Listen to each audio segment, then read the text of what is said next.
Welcome in everybody to the 7th day of Sido GG's Path2Pro 2024 Scouting Combine.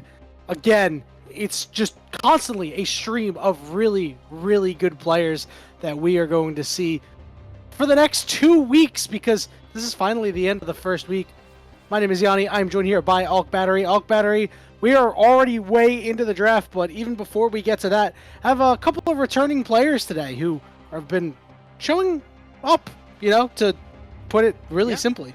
Yeah, they've been here, at the very least, they've been present, and that's all we got to worry about for them. Gotta have it a little bit more fun with it, but yeah, we had some players. We had some yesterday. Dr. Calculus, Will on the left side, as well as Mobility and Enthralled returning on the red side, actually. We also have Aljun and Mixture, and Hub, but Aljun was really great. Yesterday, this guy was putting up numbers on the board, and Dr. Calculus, someone that I wasn't so sure as to, what we were going to get from this guy, did a fantastic job, and I was really impressed with what we kind of got from him. So excited to see more, and especially like you were saying, we're at the end of the first week. We've still got an entire other week to go that before we even get to cutting off and start trimming some of the players out of the combine. That'll be really fun to see as we kind of get more and more of these games. Love that you mentioned Calculus and Aljun because their opposite numbers the other day were Zamudo and Samakin, which, as we all know, are incredibly strong players, and they got the better of them in pretty much every game. So we'll see what Aljun is going to do today. I think has a bit of a favorable mid lane matchup against Mini, so it'll be up to Mini to rise to the occasion like Aljun did yesterday. And Dr. Calculus again draws another tough matchup. Taking a look at a couple of these bans, Alk, doesn't seem like there's anything too surprising. And that first pick, Skarner, again, not too surprising. Yeah, the stipulation for today, as if you've been watching any of the games or been catching up on previous days, there's always something special that happens, whether it's multiple games or just one. Today, it's going to be yet again another fearless day. So keeping it away from necessarily, pre-constructed drafts that they come into the tournament with or come in with the day with, it's going to be more so what can we come up and how do we play around some of our players' strengths here, which is, I think, more important. As, like you're saying, the Skarner first pick, I think we're going to be seeing a lot of this, obviously, throughout the Combine. Is just Skarner versus Ivern, the kind of two scaling champions when we talk about the two of them. Yeah, and luckily, I don't think we'll see a Rengar this time around, as we saw what happened yesterday when he got picked into an Ivern. It didn't go over so well, but Will was the one to pilot that Ivern yesterday. Not going to be able to get to that today. Leona going to be the pickup going over to Mixture. Nice solid combo out of your utility-based champions, and just allows for so much freedom for your other champion picks. We said this yesterday, but when you are in a fearless draft, taking engaged supports is super valuable because off the top of your head, it's Nautilus, Leona, maybe Rakan if you're feeling really adventurous, but there's not too many of these champions that are available in the meta. Rel, Alistar, so once you get through a draft, if you're not able to win with some of these champions, it becomes very difficult later on in a fearless draft. So we'll see what they're able to do. Obviously, Mixture has been getting some really fun clips. I think he's been one to really kind of utilize the social media aspect of this Combine the best out of all the players we've seen. And already, I love what we're getting from our blue side here. A really robust front line for a Hui. Now I need to see a little bit more damage, and I'm just wondering what Mobility is going to be able to pick, because he was one of the standouts on a team that unfortunately wasn't able to take a win yesterday, and I think more so just showing the level of play Mobility has been able to put so far the last year and a half. Hear me out. Mobility on Hui. Don't hear me out. Stop hearing me out. I don't want to see him. I want to see him. Guys, I think my headset just died. I can't. I think I just heard Mobility on Hui. I think I'd rather see him on. Look, we were saying this yesterday. We want to see more mages. Mages are really strong. This is true. Crit itemization, mobility, and some of our favorite, tier 3's favorite AD carry Shogo were complaining, whining like normal AD carry players do when they nerfed crit itemization. They should. Yeah. It's time to learn mages, bud. The crit itemization nerf was so crazy to AD carries that we saw an unlikely alliance of Mobility and Shogo, the likes that we may never see again. That's how crazy that was. A couple other Can I bands. give you some sauce? Can I give Yeah, you some yeah. sauce? Give me the sauce. Give me the sauce. We could have had Shogo and Mobility in a lane together at one point for a team, but we're gonna keep that. Know, That's bro. I know it would have been so sexy. It would have been so sick. Beautiful. It would have been so sick. Okay, so now we're in the back end of this draft. Now that we're taking away, not kinda nerding like- over tier 3 anymore. Yeah. Now we can go talk back about North American talent here. We've got supports, I think, kind of on lock, looking for on this blue side, and I want to see what 80 carries we're going to be going for, because Ezreal taken away, kind of opening up potentially for a Callista or maybe even a Kaisa available here. Yeah, we'll see what the move is. It looks like we're going to see red side go ahead and pick up an Azir for themselves. I still feel like that Kaisa as the last pick would actually be quite strong for them. And, we're seeing Hui, we're seeing Azir. They're just going to kind of hang out, farm up, poke each other a bit. Lucian Melio, this is the aggression that we want to see. This is what happens when you get 280 carries in the bot lane. I know Enthralled is playing in this as a support, but he's got the 80 carry mind still. He's like, yo, let's just mog them. Why do you think we have almost all of our great supports here in North America are role swaps, for the most part? It's that, not only do we need them to maybe have a little bit of hands, but they have also the ability to kind of recognize from another viewpoint as to what you want to accomplish. That is where I think a lot of players maybe don't necessarily get it all together. And something that I've heard as the Combine has gone on, listening to players, listening to coaches during review, is okay, a lot of these players are really focused on their individual, like, what do I need to succeed? What do I need to be able to do to win a fight? But not necessarily thinking of, what does my team need to do? How does the rest of my team really operate? What does my mid laner even want to do? And so having a little bit of that synergy really helps in bottom lane. But now that we have all of the comps, let's kind of take a look at this holistically here. A great team fighting composition coming out from our red side here, and we're looking, for me anyway, this blue side as being more of a skirmish heavy comp. You're fading in, you're taking out one kill, or maybe you're doing heavy amounts of damage on one of these squishy members, you're fading back out into Fog of War, you're trying to make sure that you're staying in and out of the shadows. Yeah, and if you have an opportunity, Lucian Melio can absolutely blow anybody up.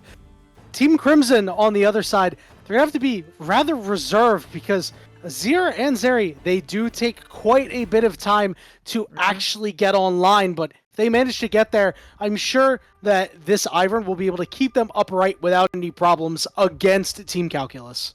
Yeah, that's kind of the issue, right? Is we want to see this blue side with the Lucian, with the Hui, being able to go in, get a lot of damage. But Ivern as a champion is so perfect against burst. That's why we typically don't like to see, like the stuff like the LeBlanc, things that tend to go in and really try to hammer home on an advantage. It makes it so difficult, and that reoccurring shield is going to be very difficult, I think. And so now we're kind of have to see what they'll be able to do, as you're really focusing on, okay, can our bottom lane get ahead? Can we potentially stack dragons against this team, as you're going to be losing out on top? This matchup is not very fun for Cassante early on. Yeah, it is very rough. And one other thing that we get to really point out here is we get to spotlight Enthralled, shine a big light on him, because when these fights occur, if Team Crimson wants to take them and you move the Gnar down or you move Mixture up, if Enthralled is there, it's up to him to be able to rebuff any of these engages. Melio Q is so damn annoying and can absolutely shut down a Leona and a Gnar. But what else? What other CC is there available? Really, this Melio is going to be very one case use. We're just making sure Leone isn't able to play the game. But then you also have to be able to think, okay, well, I don't have a I don't have the super mega fire kick for the Gnar that's coming over the back line. I can't stop someone like Aljun on this Azir from being able to sweep me. There's a ton of issues that I kind of have with this, and we'll have to see how fast they're able to play. This might be a game where we get to 15 minutes, this team is up 4,000 gold, and we're saying, okay, this game's looking good. They're keeping the pace of the game exactly where they want to. They're making sure that their opponents aren't able to hit their breakpoints. But like you kind of said earlier, the longer this game goes on, the more we're going to be favoring this Azir and Zeri composition. Yeah, and all it's going to take is for those egg timers to go off, and then one fight where you see Gnar slam 3 people into a wall, and then Azir bringing out his soldiers, knocking everybody around with a lightning crash for Zeri. Then all of a sudden we're like, oh, what the hell happened to Team 1? I mean, sure, their tanks are still standing maybe, but nobody else is, and that'll be bad news for them. Alk Battery, I know you said you much preferred the composition over on Team 2, I believe, and, it just feels like they just need to wait and not lose too much. The problem is, teams are not really that great at sacrificing things and not, going in for more, right? Just be like, okay, we'll give this up, we'll give this up, we'll give this up. Sometimes they just give an inch and let the enemy team take a mile. For sure. I really hope that we don't kind of see that coming out from these two teams. We've been kind of seeing a lot of the players really scrap for every single objective, trying to get every little bit of a lead that they can. Especially our two supports here are going to be really looking for that. Enthralled, someone that yesterday wasn't giving a lot of space to the opponent. And Mixture, again, those clips, I keep talking about every time we see him on the stream, but he has been someone that is really, really eager to try to find fights. And has also been a very strong player so far, and I'm looking forward to kind of seeing more of these players bloom, especially when we talk about supports. As I know I said this earlier, I think on one of the other days, that I think the support role is obviously one of the roles that we saw coming into this. We were like, okay, this is not, I think, the strongest pool we could have sent forward, but Mixture has been a really, really exciting prospect, and Enthralled, we know mechanically can hit that bar. Yeah, I think the bottom lane is really where you're going to see a lot of these fireworks occur, if any, just by virtue of Lucian Melio being so strong and maybe forcing the issue, because outside of that, I mean, it kind of feels like these guys are ready to just chill out and have a nice farming simulator game of League of Legends, at least until fights break out around objectives. Would be fun. I would love to see if this red side team could get to objectives first. They're going to have, the Leona, who's able to walk in with an Ivern shield to claim space, get territory. But I again, at 15 minutes, I want to see this blue side team with an advantage and see what they can actually do. This is a game that does require them to play really aggressive. And for someone like Mini, who I think I saw one game of Akali that I was really impressed with, and otherwise I think still has a lot to learn as a player. We haven't really been able to see this. I'm going to be honest, I haven't been able to see a lot of this player outside of this Combine. And so far what I have seen has some of the mechanics. I think some of his team fighting leaves a little bit to left to be desired, and I want to see if they can improve, as again, that's kind of the whole point of a Combine like this. Yeah, as you said, Mini is rather green when it comes to competitive, but, participated in the summer qualifiers, wasn't around for the spring qualifiers this year, but, a player that is actively participating in the Tier 3 ecosystem, actively putting themselves out there, and they were a win away each time from qualifying into the playoffs, so, there's a lot of improvement to be made, but certainly a good stepping stone for them. And I really like this Combine for them, because this is what's going to make them in 2025 a player that can, maybe even solo carry a team to a 3-2 record. That's the kind of thing that I'm really hoping to see for some of these players who may not make it to the later stages of the Combine, is what are we going to see out of them in spring of 2025? So it's really funny because we're kind of talking about the individual players, their growth, their potential to, maximize a lot more when it comes to the game. We have the coaches who have been helping: ThinkHard, Ido, Draxler, Deus. There's a lot of other ones, Keel as well. It's really funny because I look at the notes that they were giving and stuff that they were wanting to talk about for Mini. It was trying to give him a really comfortable matchup, and he got possibly one of Azir's, this is a matchup that's kind of similar to Azir Orianna, where I want to see if Mini can use the outrange potential into the Azir. But as soon as he doesn't have flash, you're going to be playing against Leona, Ivern. This could be a very, very tough game to play. It's going to be a big test for Mini, that is for sure. We're hitting the spectator delay, so we're going to step away for just a couple of moments, and when we're back, we're going to hit you with the first game of the day for the Cyto GG 2024 Path2Pro Combine. We'll see you in a second.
All right, everybody, we've made it on to Summoner's Rift for the first game of this block set, the 7th day of the Saito GG Combine. Hulk Battery, we saw a lot of interesting first bloods occur yesterday, namely in games 2 and 3. And we are seeing some scrappiness kind of occur, but nothing to that extent. Kryra's in a bit of a fun spot right now. You could look to try to turn. You do have the Q, which is really great, being able to get on. Mixer's just going to send it. Yeah, why not at this point? You can chunk out Will, force him to go all the way back. And yeah, you love that spot, don't you? It's your literal favorite spot for anybody to stand. I hate that spot so much. The fact that Will gets to just sneak in that brush. Because if both teams just pincer into that brush and you're in there, you're just like, what do I do now? I'm kind of screwed. So I want to see, does Will actually get here in time? Good vision already being planted by the red side. Will probably just going to have to say, if he wants to stay on time, if he wants to try to keep up with Ivern, someone who obviously takes a little bit longer, he can just go ahead and start up his Wolves. Although, as is right now, he's probably going to be down 2 or 3 seconds. I don't think it's going to be a big game changer, but that kind of timing difference could be the difference of someone else showing up in the lane and making a gank happen. We don't talk about it that much, but speed in League of Legends is one of the most important things. Getting there a step faster, as you said, the difference between a double kill or your team being the one that is double killed. Nothing too crazy for the start, as nobody had to burn any summoners or anything with that early little skirmish, so want to see where these junglers are headed if they're on a collision course for much of anything. I can't imagine they're going to do anything in the top lane this early. So they know Skarner's here. Skarner's just now finishing his 3 camps, and what could happen here, as we're kind of seeing Mobility and Enthralled hit level 2 very fast early, is now that they're both going to be ending on the bottom side, Kryra is going to be picking up his bottom side camps. He has the option to try to play for the Scuttle on the wave here from the bottom lane when it comes back, but as is, again, it is kind of up to Will. How much can he get done on this game? How much of the dragons can they stack? Because as soon as this team, this red team, is able to pick up a single dragon, it really throws a big spanner in the works. Disrupting the timing for getting your soul, especially against the team that has the early game threats like Lucian, like Melio, makes a world of difference. Right now, Many pushing into Aljun just a little bit. Nothing too crazy, but it's nice to see, especially since, you know, going into this one, Aljun was the absolute world beater yesterday. And yes, he's on a champion that is going to get pushed in this early on, but still nice to see. Exactly, Aljun's doing perfectly fine. Great job from Kryra, already finished with all of his camps and about to make it into the river here. Same thing with Will, only maybe a few seconds behind. Has the option to potentially go for a dive here if they try to stack this wave and look for something. I was really impressed also by Crimson right here. He took a bit of a cheater recall, just trying to make sure that he's saying, okay, look, my wave's under his turret. I don't know if enemy jungle is going to be ending on my side of the map, so let's try and just get ourselves the cull. He's going to be able to eke out small advantages over time.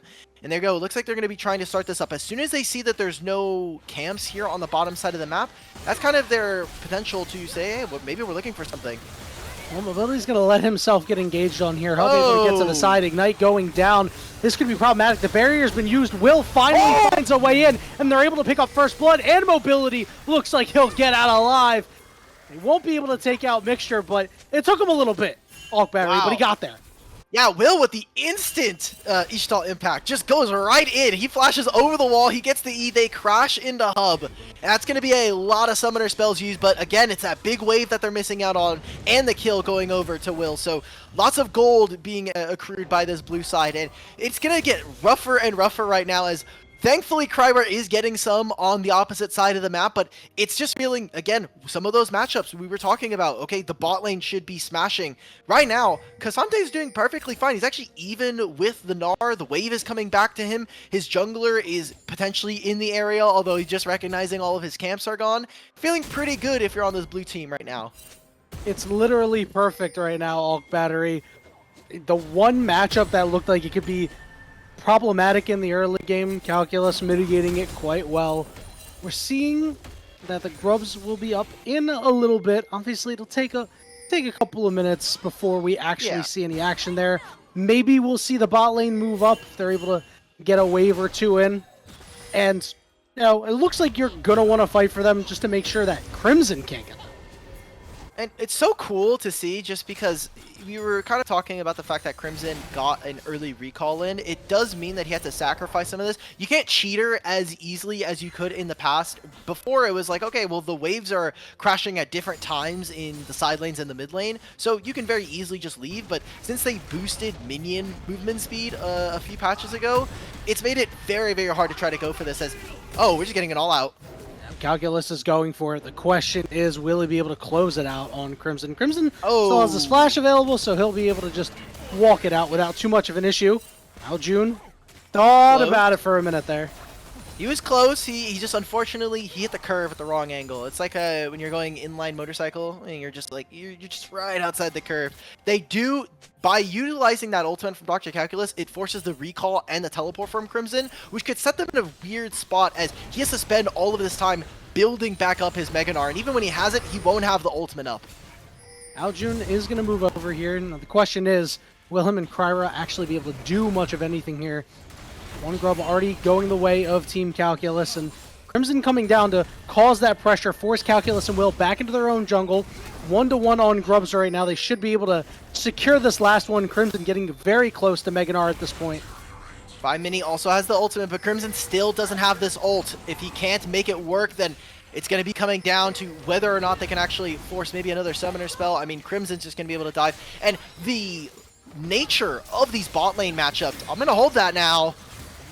Enthralled, it's going to be okay, as well as Mobility. They're ready to turn this around quickly. Hub and Mixture getting so low, and they're starting to bleed plates. Kryra's on his way. They would have spotted this. You can see the pings on the minimap. They know, they're saying, okay, Jungler's going to be here soon. We have to crash this wave and maybe look for something. Kryra's got level 6 as well. Daisy's going to be coming over top if they find any engage from Mixture. Looking mighty disrespectful here. Mixture, level 5, can't quite land the Zenith Blade. Won't be able to land the root either. Mobility going in. Gets stunned up, takes a lot of damage on the way out. He's ignited, he's got no mana, and Kryra is on the way. The question is, who's going to get this kill? Mixture will get it with the Shield of Daybreak W.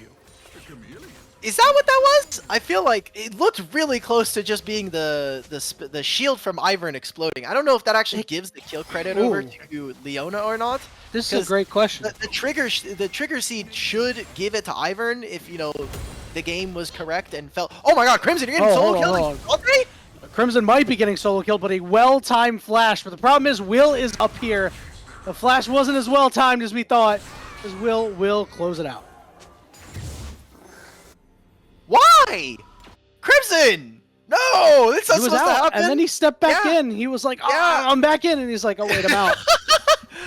Well, I'm back in base is as far as that's going to go. And Dr. Calculus not doing much. Remember, he doesn't have, like, the damage items. And for everybody who might be thinking, oh yeah, it's just Cassante, he just, you know, loses all of his tanks, they changed that. This is a long time ago when they kind of soft reworked this champion. They got rid of the fact that he kind of loses everything. It just makes him, he's just super tanky. He does a lot more base damage, but they kind of cut him in terms of his late game damage dealing, although he's still Cassante. Turns out his kit is still pretty strong. But yeah, not a great look for Crimson. And remember, when we take a look at these teams kind of outside of the game, this is going to be kind of our look at like an NACL versus a non-NACL. A lot of players that are maybe on the outside looking in, a lot of our players that have been playing in qualifiers that kind of want to see if they can make a name for themselves coming into the 2025 year.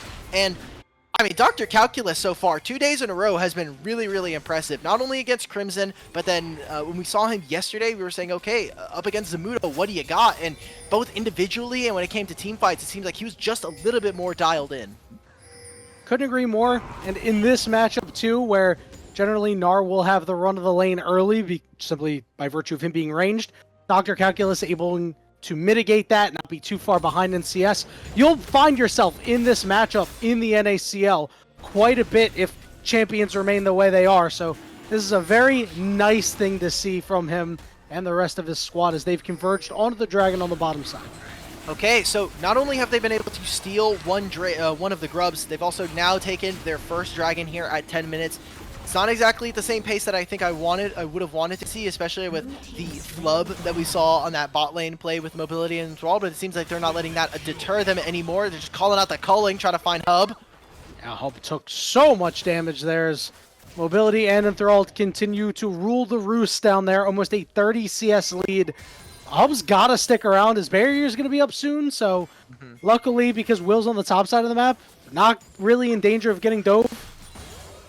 I really wanted to see, I was talking about this before we saw the dive and Hub ending up dying there, is because of the nature of this bot lane matchup, the supports are really tied towards their AD carries. They can't just make the roam up into the top side. It's been the matchup that we've been talking about when we're looking at draft coming into the Combine, was that a lot of AD carries need to be very, very self-sufficient.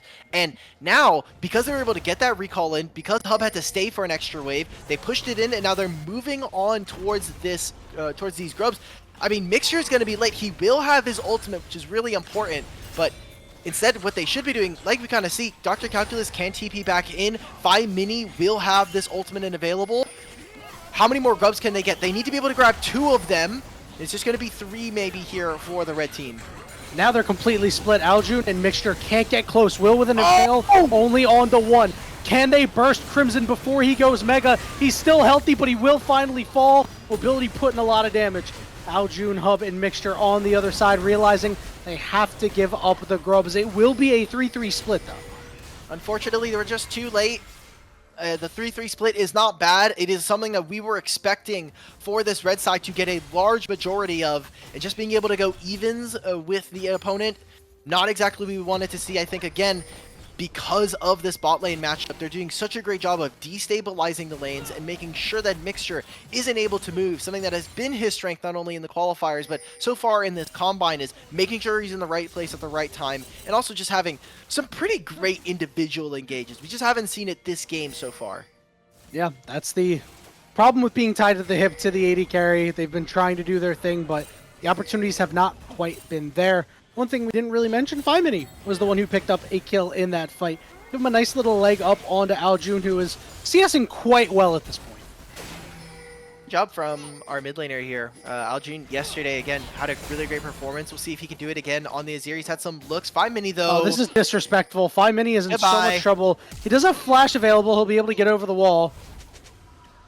That's such a tough ask right there. Now, without Flash, I mean, that could very realistically happen again. Like, if he just steps over the halfway point and he's in Mininar, Crimson could just walk him, and that makes it hard to walk into team fights, especially, we talked about it during the draft, when you don't have Flash versus an Azir versus a Leona, you're just a sitting duck. So I want to see if they're timing that. We have Dragon spawning in 2 minutes. How many members are going to be pulled over for this fight, and can Mixture or Aljun potentially expose that weakness and try to utilize it for their own advantage? We'll see who they send up to meet Fi Mini as he heads back to the top lane to clear out these waves and potentially shove another. It looks like they're going to send Crimson to the bottom lane. Aljun can head up top. He's got his teleport available as well if things pop off with the Dragon fight. So, big item completions for me. I think if we are looking, they're in a bit of a weird spot, Fi Mini, like we were just saying, in a bit of a softer spot just because he's going for the Seraphs and not necessarily finishing this item. I wonder what item he's going to be picking up, just because we've been seeing a lot of Blackfire Torch and Leandries for Hui. I'm going to hold that as we got fighting all over the place. Dr. Calculus probably going to be able to get out just because he is playing Cassante.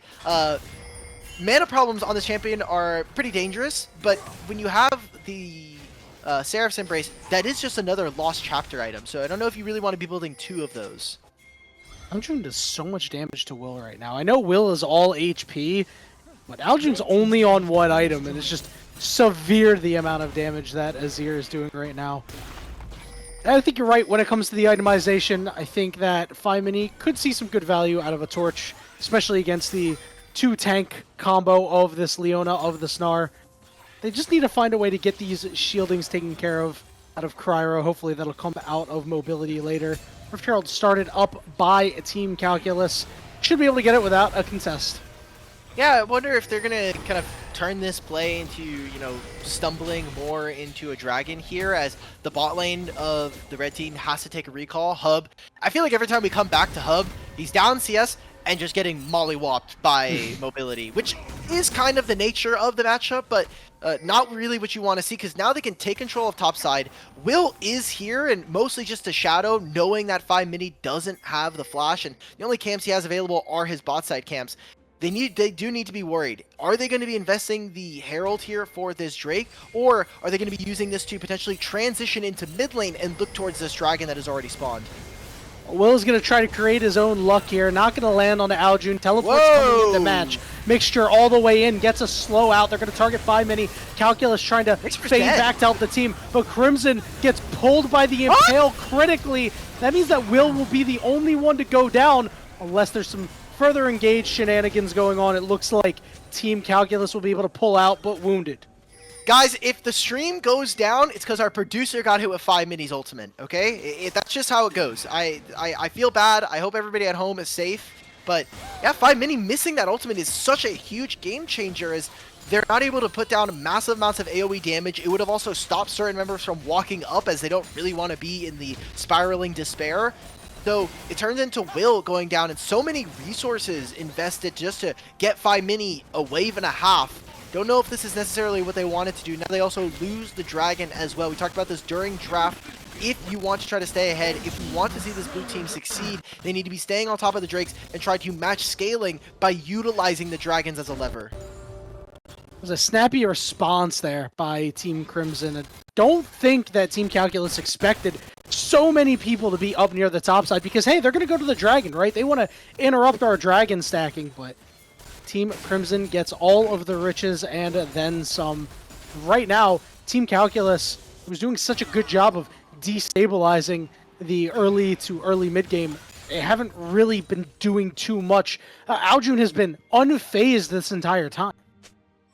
Right now, but besides that one death coming in from Hub, he's been doing perfectly fine. Yes, I know I made the joke of like every time we come back to him, he's almost dead, but he's not dying, you know? Yeah. Reports of his death have been slightly exaggerated.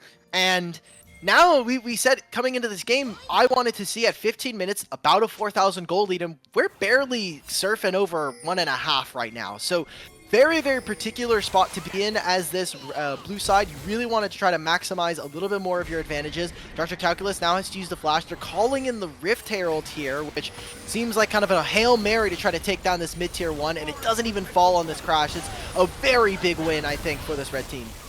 Can Team 2 get more? Crimson wants to go Mega, but it appears that the rest of Team Calculus is able to back up there. As you said, though, not getting that mid-turret is pretty devastating at this point. You need to do something with it. You need to find a way to knock it down quickly and be able to move up your vision line, because right now, Team Calculus is getting stonewalled. They're not finding much, and I kind of love this coming out from Mixture. Mixture is just kind of poking and prodding. He's saying, okay, are you going to use your ultimate on this? No, okay, cool. So he utilizes his ult, he puts a little bit of damage down onto Enthralled, forces out the Mileo ult, which both of these are going to be available in 3 minutes time when we see the dragon spawn, but I like how he's kind of just testing the opponent, saying, okay, are you aware? Are you looking to kind of flash? Are you going to say, okay, now that he has no Leona ult, are we looking to engage? All things I think that are perfectly fine with testing your opponent, but kind of want to see a little bit more out of this mobility and enthralled kind of setup. We need to be seeing not only Will, but with the support, move in, grab vision, so that if they say, okay, look, we know Nar's on top side, we know Azir's bottom lane, as long as we can find where Kryra is, this should be our go time for mobility to be really, really aggressive versus this area, and that's their timer. They finally get the mid-tier 1, which should open up the map and allow for them to get that vision that they need.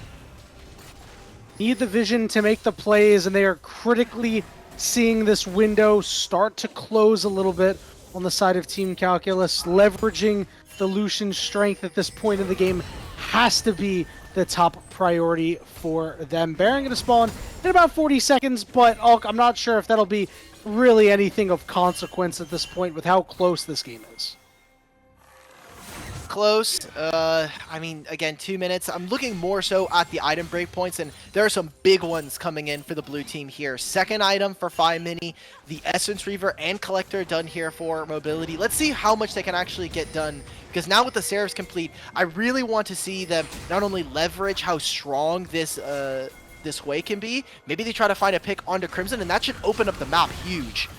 There's the Impale. Will's going to be able to keep him in place. Teleport coming in. All of a sudden, mobility's on the wrong side of the tracks. He's getting shielded and healed quite a bit. Hub off to the side as mobility trying to do his thing, but he's calling Daisy. Aljun was the one to fall. Mixture in the area wants to go in, but this will quickly be a 5v4.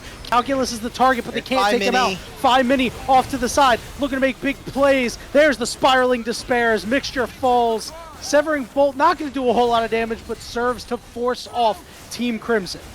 That fight looked really suspect because I'm seeing my 80 carry Lucian walk up melee range into a couple members. I was like, okay, we're maybe doing something. They force out a lot of key ultimates there, and most importantly, by getting the teleport out from Aljun, he teleports in and immediately dies after the culling is dropped. So a great job from the blue team. I know that there was kind of a scrappy fight and maybe not perfect from where they wanted it to be, but these are summoner spells that are not going to be able to be used right before this dragon. 30 seconds they wanted to try to make sure that they get the kills. Crimson having no flash means that he's going to be stifled in terms of his engage. Even if he teleports here for this, he will not have mega, so he really needs to be kind of creative with how he's building up his resource bar if they want a chance to fight.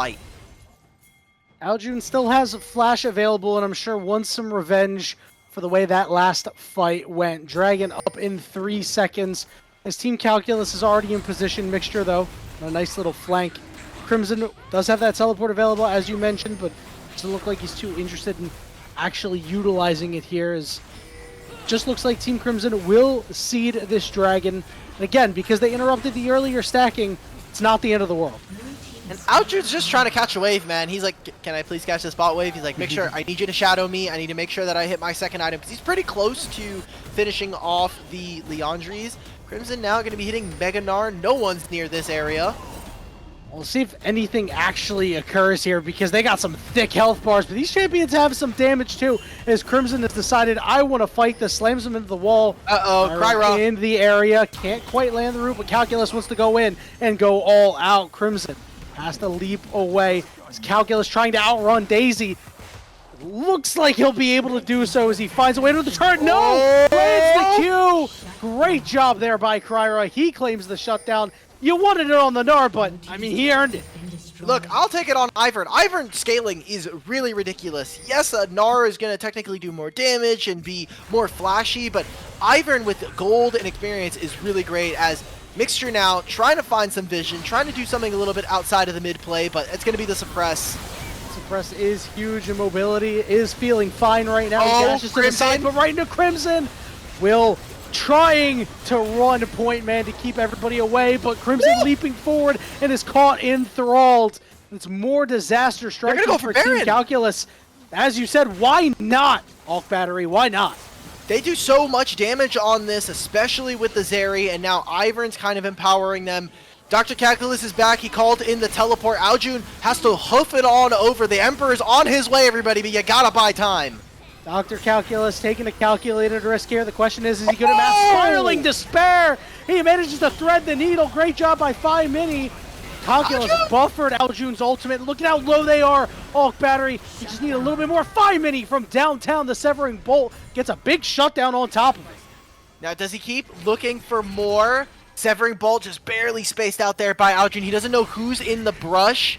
Oh, Aljun didn't get over the wall! Crushing Ball, he's dead! You can't dodge them all. Dive, duck, dip, dive, and die. As Phi Mini is putting on a show right now. 4-0-1, and it looks like Team Calculus is like, well, you know what?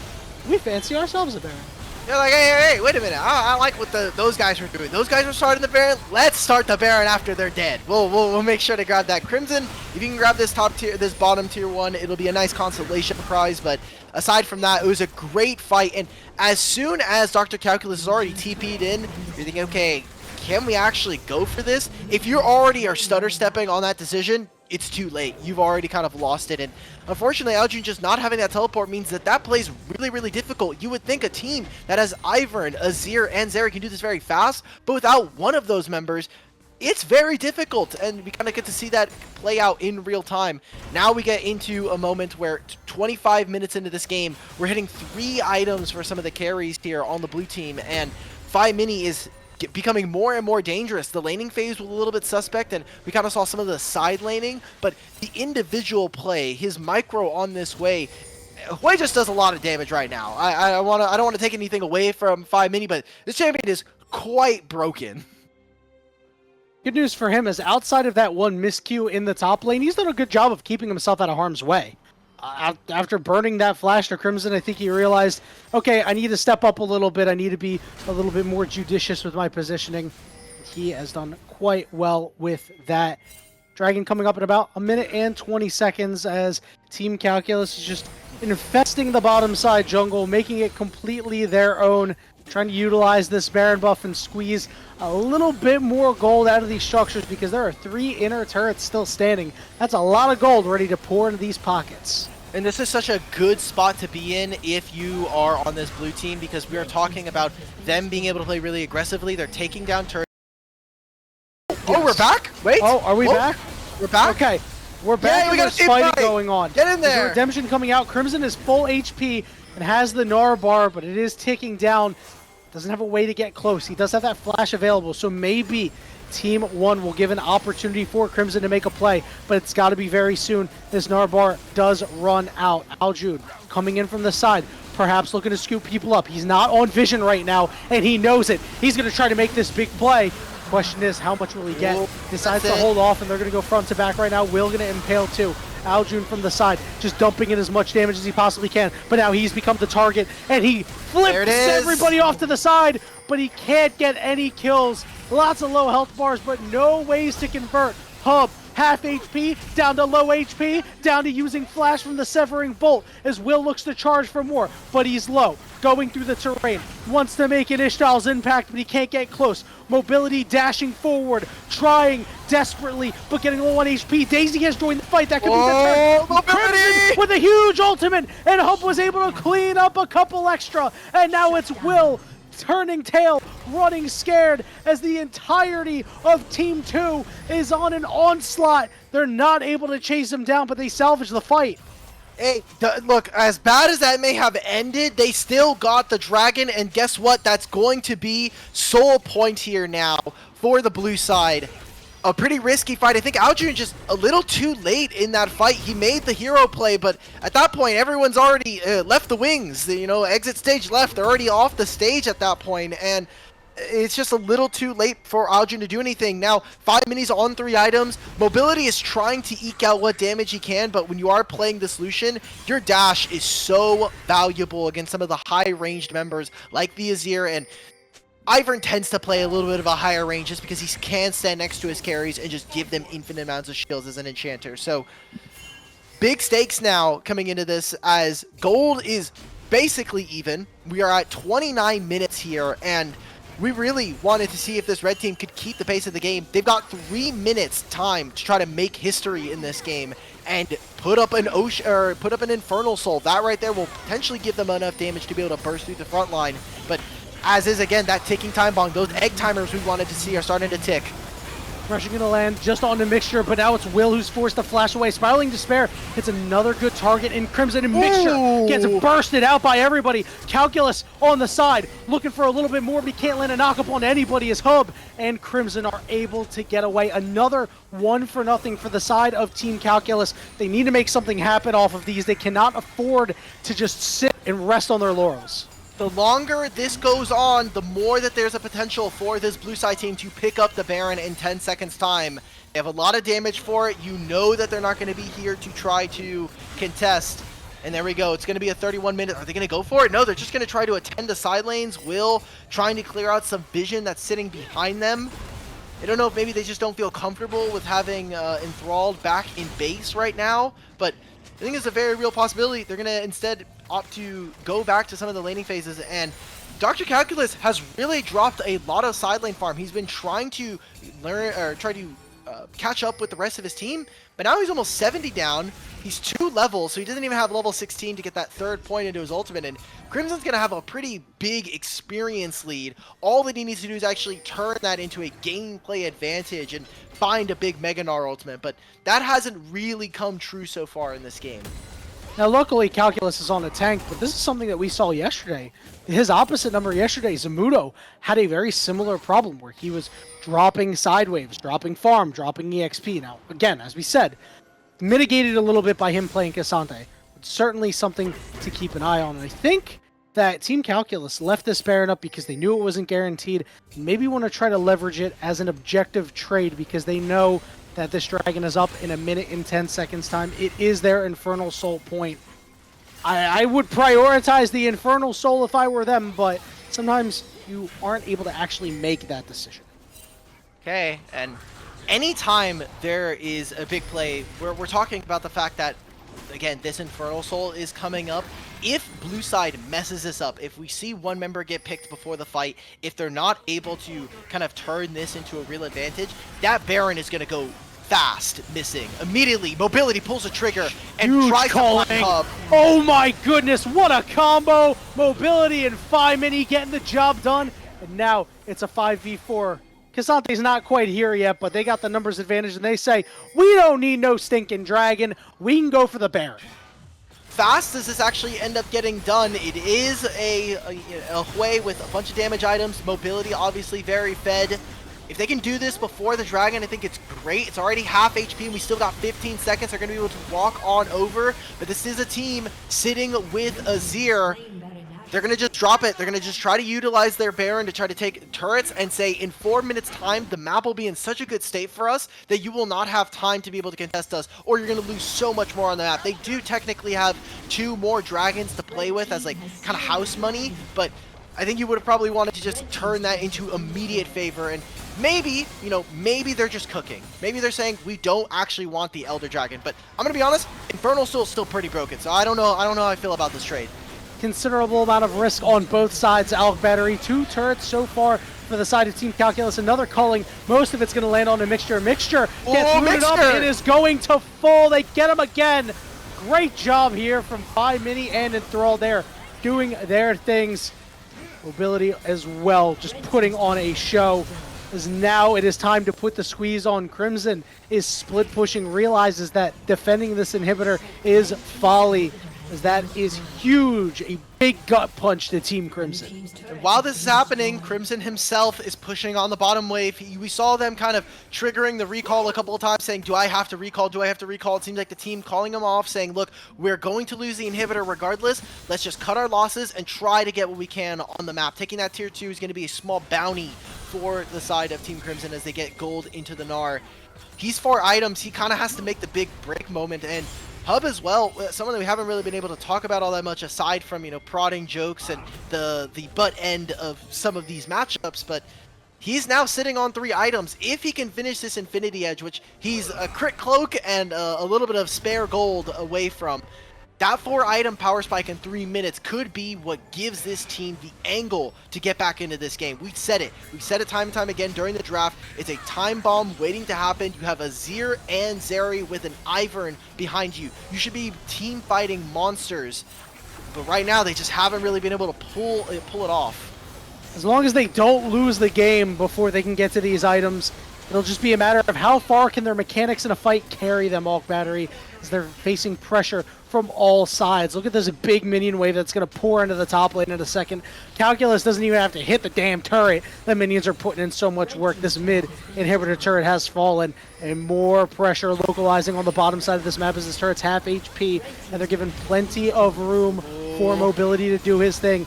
This bottom inhibitor will fall. The structures are crumbling, and the confidence of Mobility to dash forward while he's in the base. The Cullen gonna go down, and he's just out of range of everything. Mixture's gonna take a whole lot of damage. The heal is out there, but I don't think it's gonna matter. He will be able to flash away and survive for now, but the question is, are you surviving or are you living? As the first Nexus turret looks like it's about to fall. Too many strong members here. Big chunks coming down onto Kryra. The health bars are low. The Nexus is getting low. The Nexus turrets. Crimson forced away, trying to do his thing. The Impale doesn't quite land. We need a hero. Al June trying to do his thing. He's going to serve up 2 members, but it's not the key members. They find their way onto Mobility, but it's just Mixture on top of them, and that means the health bars on the other side are just falling. It is folly for the side of Team Crimson, as Kryra's got to flash away, and Hub has run out of space. That'll do it for Game 1, Alk. There it is. They utilize the Baron. The purple capes fall off as the blue team ends up winning. And what an aggressive game. Something we wanted to see. Mobility yesterday, unfortunately, wasn't able to get any of the wins, but was still one of the top performing ADs out of him and Sushi. But this time, I mean, he put it up. He was like, okay, give me the tools. I'm going to run these guys down. These guys are not allowed to stand on a wave whenever. Him and 5-Mini were doing excellently, and we can even take a look at top lane. I mean, Dr. Calculus getting the solo kill, or almost a solo kill against Crimson, and individually has been really, really excellent. So great job coming in from our blue team, and I'm looking at what the adaptations and some of the review is going to look like coming into the game 2. Red team, I thought for a second they might have a chance. After giving up that top inhibitor, it's like, okay, that's pretty bad, but maybe they're going to be able to hold out. Just wasn't so. Just didn't have any way of taking out those minions, and unfortunately, I don't think the Ivern brushes were really able to help them in any way. And it just was not their game. So close to being able to make it happen, but just in the nick of time, Team Calculus was able to take the victory. We're going to take a short break as the teams are going to reconvene and review for a little bit. We might even hop in on a review or two. We'll be back very shortly with the Game 2 draft. Don't go anywhere.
Did you ever try to further improve how fast you punch people through the roof? Oh, was there ever any certain time when you thought brute force and style combine? Well, I guess now it's time to shine, 'cause finally she's here. Here comes Vi. As a matter of fact, the best bet one has is to quickly react to the first attack that's safe for the bullets. You should never pull back, just resist.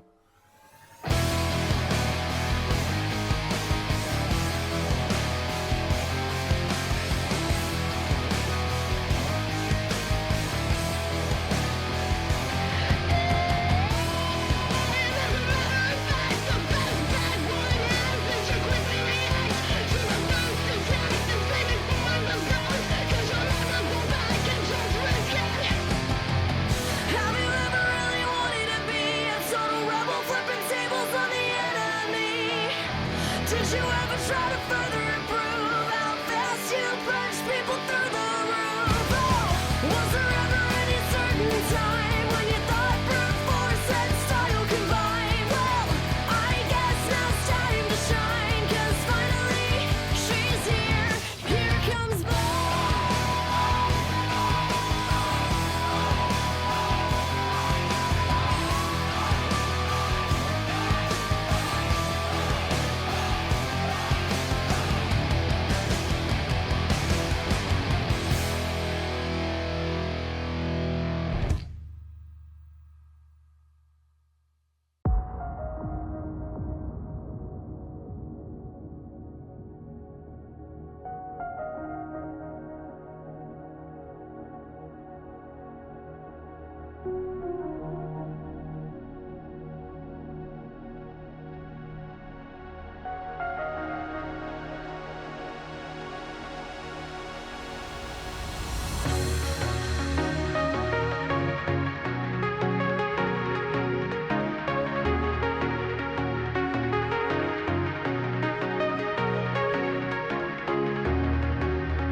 Welcome back, everybody, to Side OGG's 2024 Path to Pro Combine.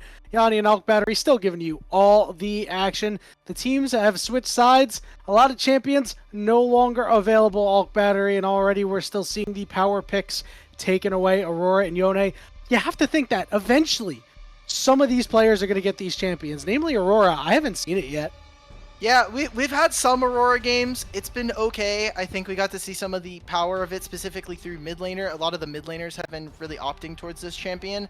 Yone, I think is really interesting and kind of a fun spot just because some players are more willing to let this go, as, you know, Jax is still available, the Braum is still available as well. So kind of interesting to see. We are playing Fearless for our set for today, so going to be looking towards what we get as we get further into the series, and you can kind of see those grayed out champions as one. We're not going to be able to see big things from me. Skarner obviously taken away, and Cassante now gone alongside the Ivern and the Leona. So when we're talking about those supports, again, Rel, Nautilus, Alistar, these three start to grow more in value as we get further into the set.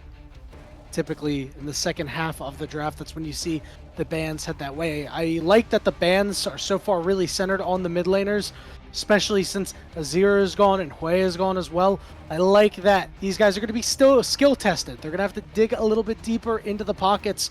Want to give a big shout out to Fi Mini in that first game, who honestly played really well. Again, he had that one miscue against Crimson, but outside of that, positioned himself well, put himself in spots to be able to put out a lot of damage. And when him and Aljun were both left unbothered, Fi Mini made the most of his opportunities. He was sitting there, he's like, well, I don't have a lot of vision, but, you know, I'm kind of just doing my thing, and we got to see time and time again, he's like doing half HP damage So on much. Hub and Aljun. So, you know, despite, you know, some of the questions I had coming into the series, whether or not Fi Mini was going to be able to kind of show up, he's doing great. And that's the whole point of this Combine, is the fact that, hey, if you have a bad game, that happens. I saw yesterday, you know, the teams that we were seeing, Bio ended up going 0-3. He comes into a stream and he's like, you know, I played terribly, but that's not what matters. It's, can you show improvement over the next 2 or 3 weeks to become a better player, and you not only impress, you know, the people who are watching, but mostly the coaches that are kind of sitting there helping you develop for the next year. Is this a real Milio ban? I hope not. I certainly hope not either. Hopefully we I hope get not. something corrected on that. I mean, you know, this is a Combine after all, and mistakes do happen. So Hey, look, I but they're hope just that they saying we don't need change the that ban. ban to We're something. already Yeah. on blue side. We're already on blue side. We have the OP. We'll just let you have one. We'll have a freebie. So Maybe. Kaisa Vi, we're getting set up for a dive composition. Ziggs is perfectly fine in this spot. I kind of want to see how much more supportive we can get without a Skarner here. You kind of get a little bit iffy on what they want to do, but you can draft for either Enchanters, which we've seen Mixture start to dip into. He's been someone who's picked up the Janna before, and if we're talking about supports, then we're kind of looking at the Alistar and the Rel, which are very, very valuable. Are these things that they're going to be looking to pick up on the third pick in blue? Looks like Team Crimson opting into scaling once again with this Ziggs, with this Smolder. Does mean that the door is open for an Ahri pick or a Talia pick. Remember, yesterday we saw a Vi get picked up. I believe we saw the Talia comboed with it. Talia was in that game. I just can't remember what side Talia was on. But hoping that we get to see an Ahri, because, man, I love when that champion gets played, especially by some really great players. It's just a thing of beauty to watch. And, again, one of the more strong combos that you can get with those champions. Ooh, Rel, okay, so Rel, obviously, like we were saying, part of that takeaway. And the Smolder, going to be able to give them some aspect of, you know, the scaling alongside this Ziggs. Now, what I want to see on the back end of this draft is just tanks. An infinite amount of tanks. We were kind of sitting in the review for a little bit, listening. They were kind of joking about some champions that they were going to be able to pick later on into the draft while we were waiting. So hoping that we get some of that. We get some of the nice meaty beefy boys up in the top side. That'd be great to see. There's a lot of tank junglers. Obviously Sejuani is a champion that we haven't really been able to see, although she is banned this time around. I like the Alistar takeaway, so really focusing on potentially having Kaisa Nautilus, or if that's taken away, then what are you really playing in the support position that can not only provide you engage, but is also going to be able to play? Maybe you go for Kaisa Rakan, but that's not preferable. That's not great. It is definitely not the greatest. Certainly workable, but not fantastic. We're seeing Jarvan getting taken away by the side of Team Calculus. This does mean that the door is open for something like a Maokai, who has been flexed around at least a little bit. Saw him in the support role at Worlds this morning, but has been predominantly a jungler. We'll see the Nautilus come through for the side of Team Calculus, so fantastic marking of this Smolder later on in the game. Okay. I don't want to get baited by hovers, but they do need some kind of champion that's going to be able to operate really well in kind of a composition where you're mostly receiving a lot of engage. I think Xin Zhao, when you're playing with a composition that kind of wants to play in the mid-range, is great, as that ultimate makes it very difficult for the opponents to deal damage. However, isn't the tankiest champion, instead going for the Rumble. So wanting to kind of maybe cut out from underneath, trying to outrange the Vi and the Orianna, just maybe not what we were expecting, but this does mean when we look at this from the side of Kryra, he has a lot of lanes to play for. You have the Ziggs that is going to be able to, at the very least, create pressure for the team and make it so it's very easy to push the lane. Top lane for the Rumble should be providing a pushing lane in most instances. So Kryra really has kind of pick of the litter, and he needs to be able to make use of some of the damage dealers, especially from the top side here. Love this lock-in of the Aatrox. We're going to see two carries go at it up on the top side. Crimson and Calculus this time around should have a little bit more of a tug of war rather than one of them just surviving. The teams are set, Alk Battery. I have to say, I'm loving Team Calculus's composition. While Team Crimson certainly has some strength to them, I mean, these guys are just going to absolutely melt.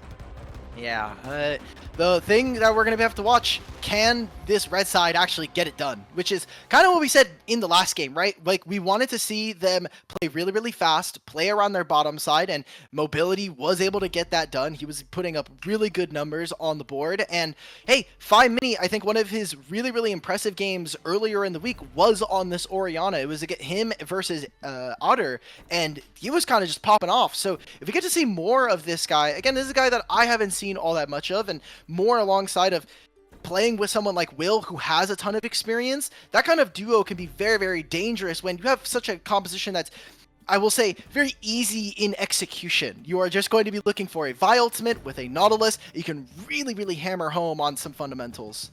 You get your fourth button available to your champion, and you fight, fight, fight.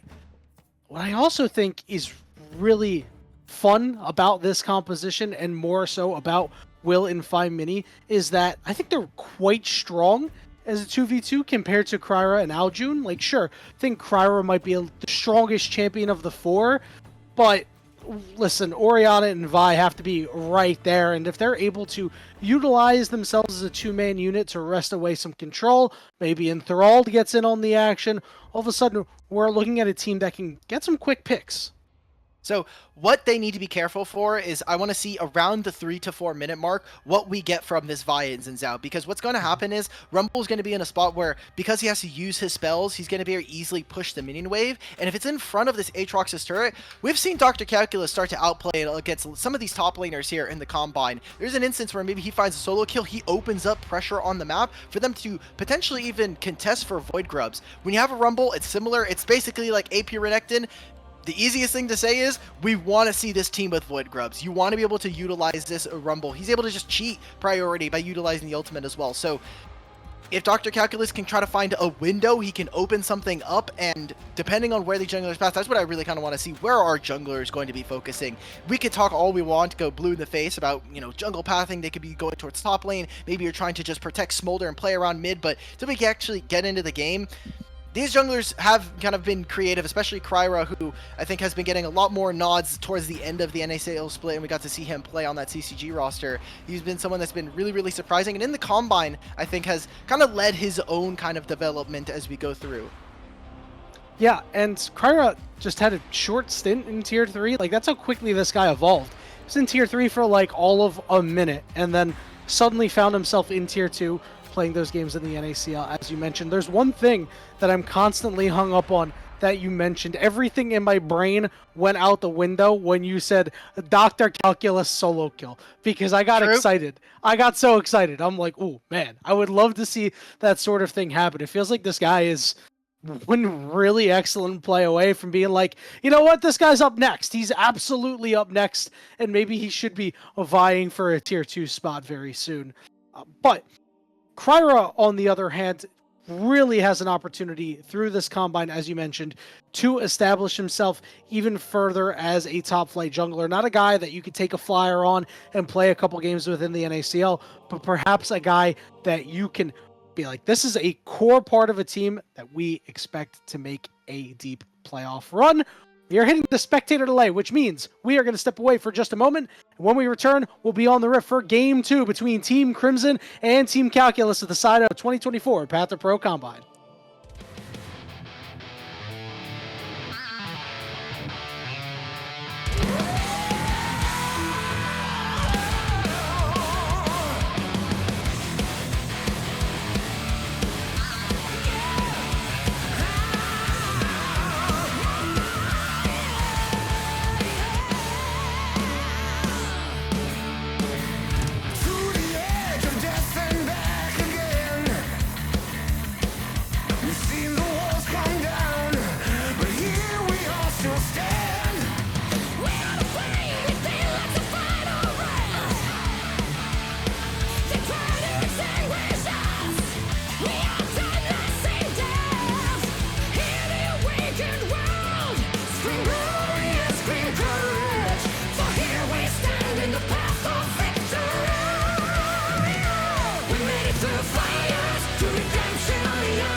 What's going on, enjoyers of North American League of Legends talent? We've made it to Summoner's Rift here for Game 2 of this 3-block set between Team Crimson and Team Calculus. Nothing too surprising with the summoner choices.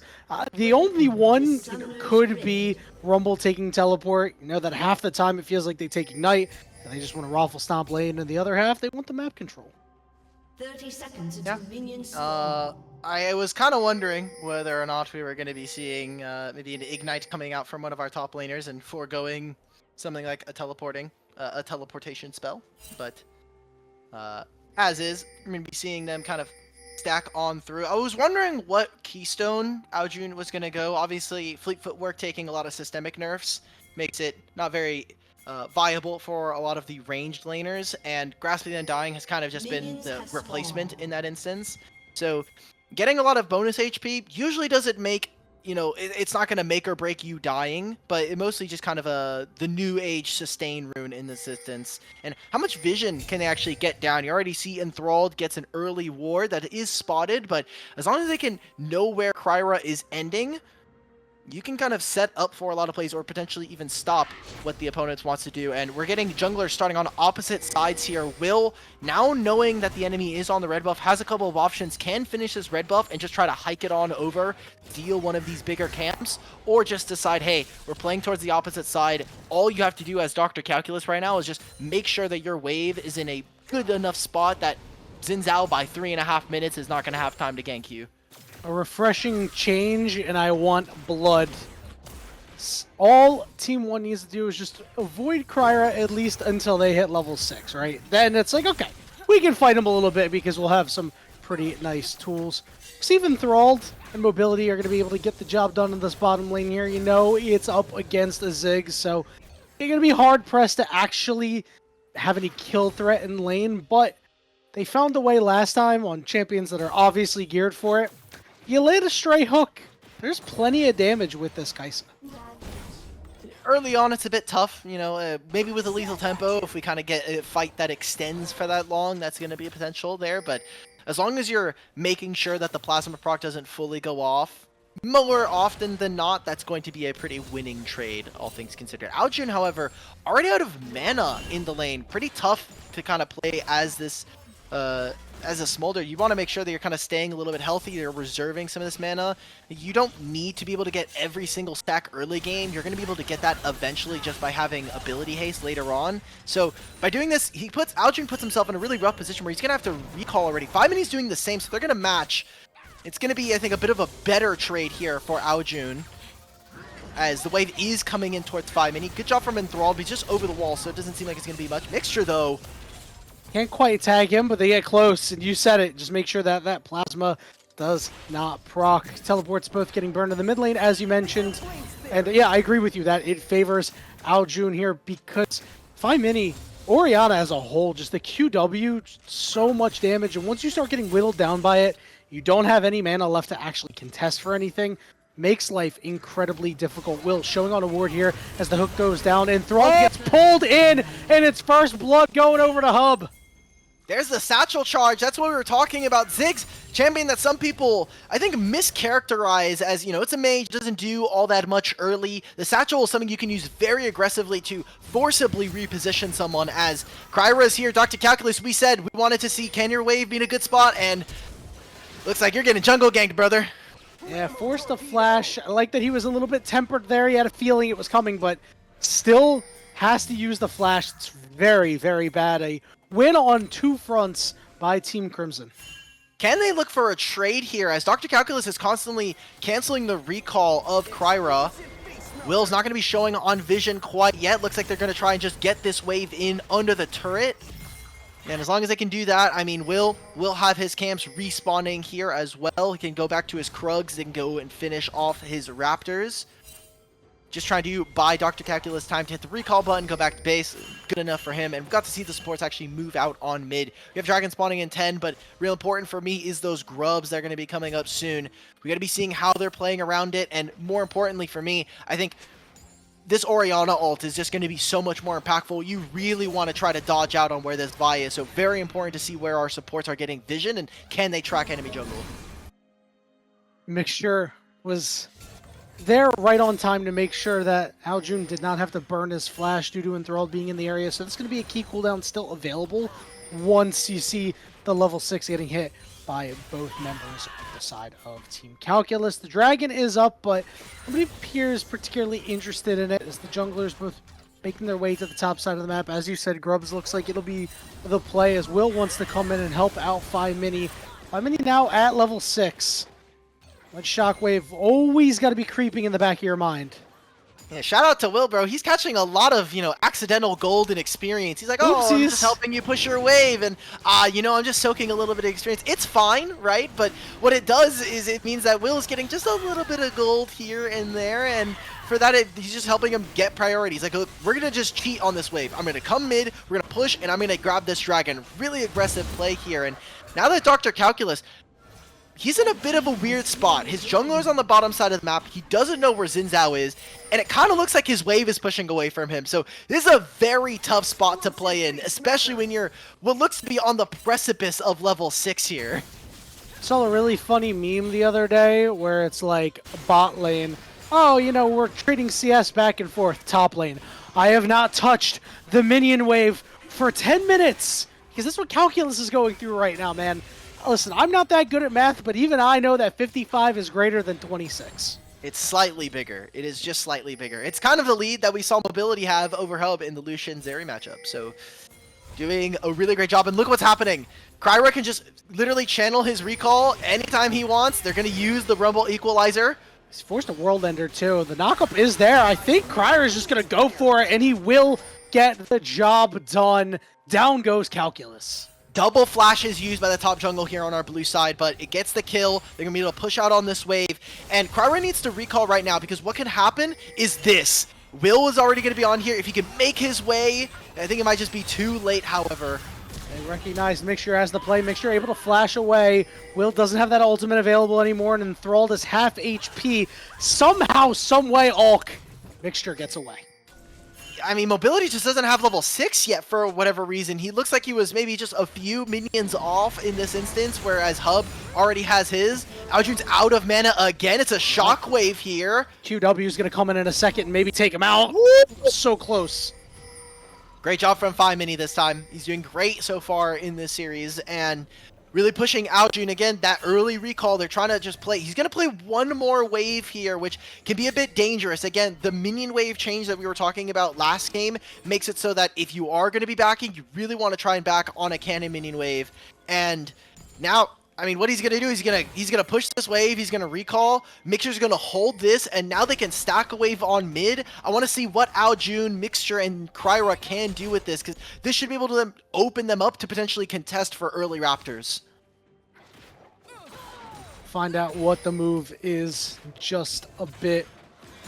Looked like 5mini was kind of shaded toward the bottom side here, but he'll just walk back into mid. Will clearing top to bottom here. We'll see if he's able to maybe take a pit stop near this mid lane. Enthralled, have the Tri-Brush available, but Hub with the fancy feet. He's played a really good game on this Zig so far. He's doing great. He's not down all that much, and he's obviously going to have the utility that we expect.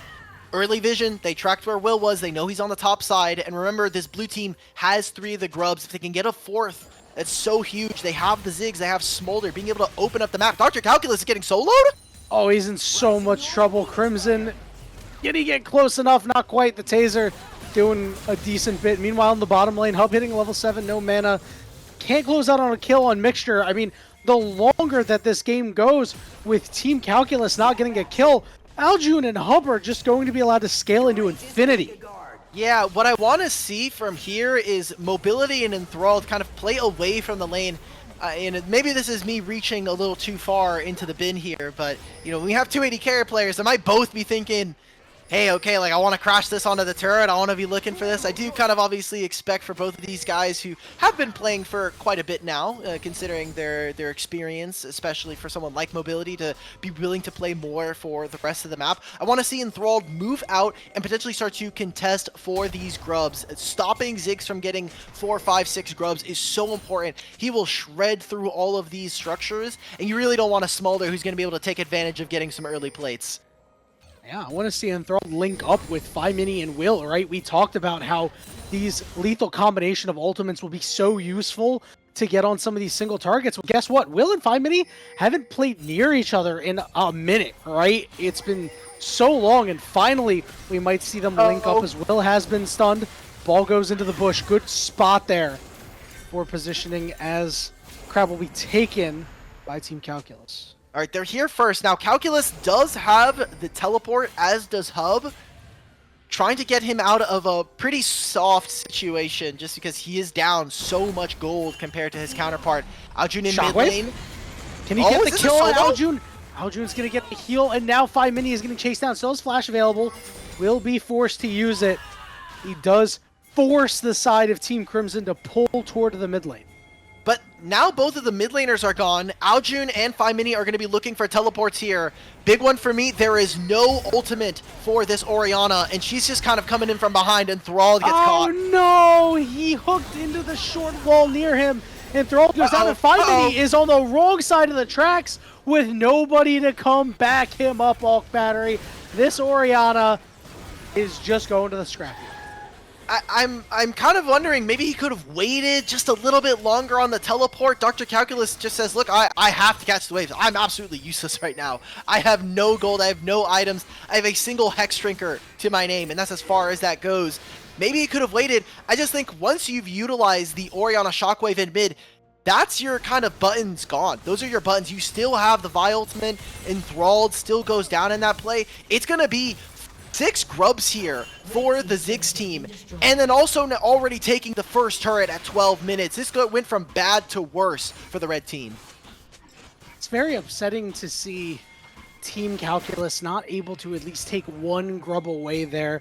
And once they're all on Orianna, that's your opportunity to say, hey, you know what? Maybe we can take at least one here. We can take 2, get something out of it. Not able to do so, but they are on the Dragon fairly quickly, so they will get that trade. They'll get the first 2 Drakes of the game, and at a reasonable time for Dragon stacking as well. Okay. Being able to grab that is fine. It isn't going to be an Ocean or a Hex Tech Drake. Looks like I'm kind of waiting for the... Oh. Okay, Oof. okay, look. Kaisa casting her ultimate. That's movement speed. Nautilus casting his ultimate. That's movement speed. Aatrox.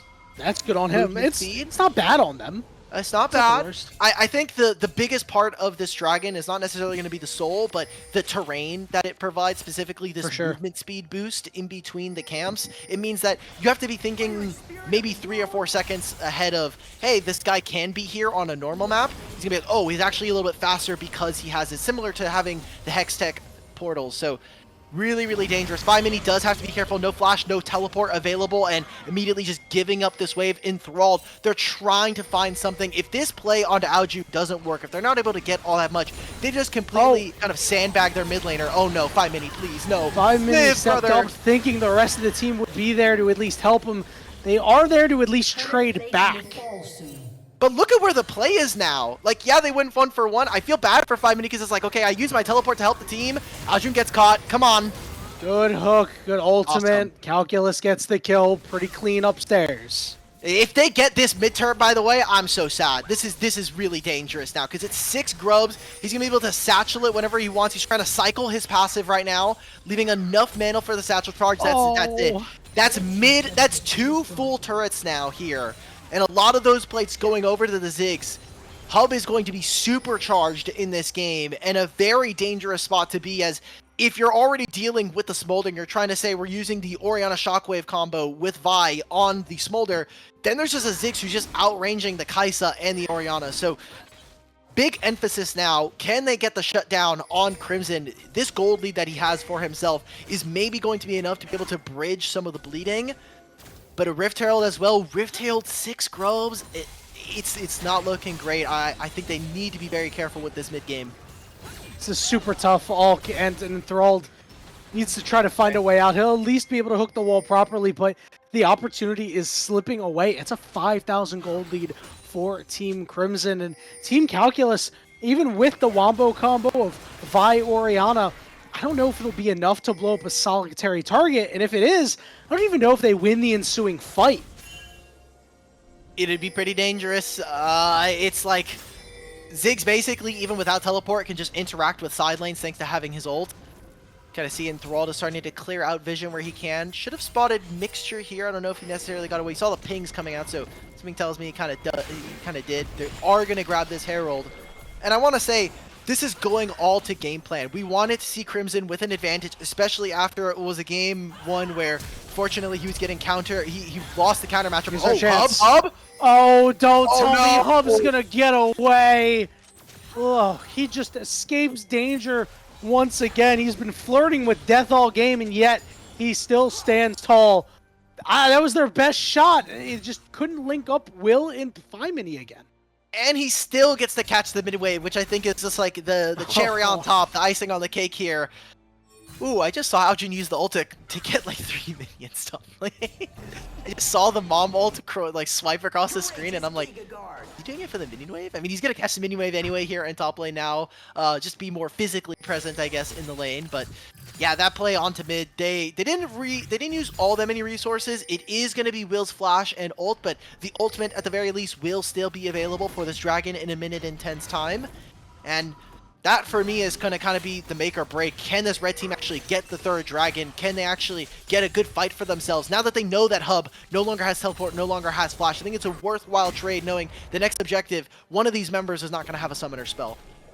Team Calculus has to pull themselves together in order to keep the dragon stacking on time, because that's what they're playing for. It's the only thing they really have to play for. Rift Herald getting utilized in the bottom lane here. Crimson should be able to reap the benefits of it. Just more gold into his pocket and everybody in the area as well. Second charge might even get off here, but entirety of Team Calculus localized in the bottom part of this map. I love how this blue team is playing the map right now. Not only are they trying to leverage the fact that they have a Ziggs to be able to blow up the turrets, but they're also just making sure they're getting gold onto Aljun and Crimson. They're having Hub sit in mid lane, and then as soon as he clears the minion wave, he kind of backs up, walks into Fog of War. You're able to open up the rest of the map for your team. And now it's all of the outer turrets taken down. They had a really good Rift Herald there to be able to open up bot side. And they're just not in position to play for this dragon now. I feel super bad because we were talking about coming into this game. Hey, Crimson, you kind of got to put up.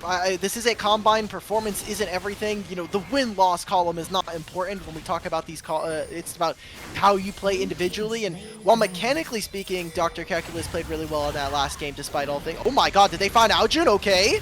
All right, they made the first play, and down goes the small dragon. The problem is Team Calculus, they can't actually get anything other than some map control, and will try to steal away this wolf camp. I don't even know if we'll be able to successfully do that. Okay with that. As long as Aljun is not on the map, it allows for them to be able to farm. The problem that we've been seeing for this red team is 3-wave, when they're playing on 3 lanes, it's so difficult. Aljun has so much mobility and has his flash. Hub instantly clears a minion wave. Crimson is so far ahead. They're playing on 3 waves, and as soon as you're able to kill one of them, it opens up a little bit of time. It relieves some pressure from the map on the red side. And now you see them, they're trying to respond. It was some camps, like you were saying, that were stolen, but most importantly, it gives them room to breathe in this game. Calculus really needing that room to breathe. He's able to just kind of farm up on the bottom side with little resistance, as Crimson was in the area of his team just in case that jungle fight went any further. The gold lead has not gotten any worse at this point, Alk Battery. It's still hovering around that 4,500 mark. Actually tilted a little bit better toward Team Calculus, but now this Rumble's on 2 items, plus the Zonia's Hourglass. Hub is also on 2 items. I mean, his Qs are going to deal so much damage. And look what's going to happen here in a few, as Will, Kaisa, and Enthralled are circling the bottom side jungle, but instead back away as this pretty big minion wave is going to get burnt to crisp by Crimson.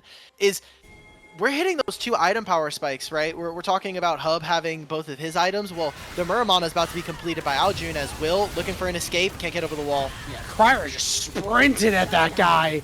It'll be a shutdown for Hub. It just feels like Team Calculus was stunned there. They got stun locked. He's like tried to press the Q. He's channeling is like, well, I actually can't get over the wall, and I don't want to utilize my flash.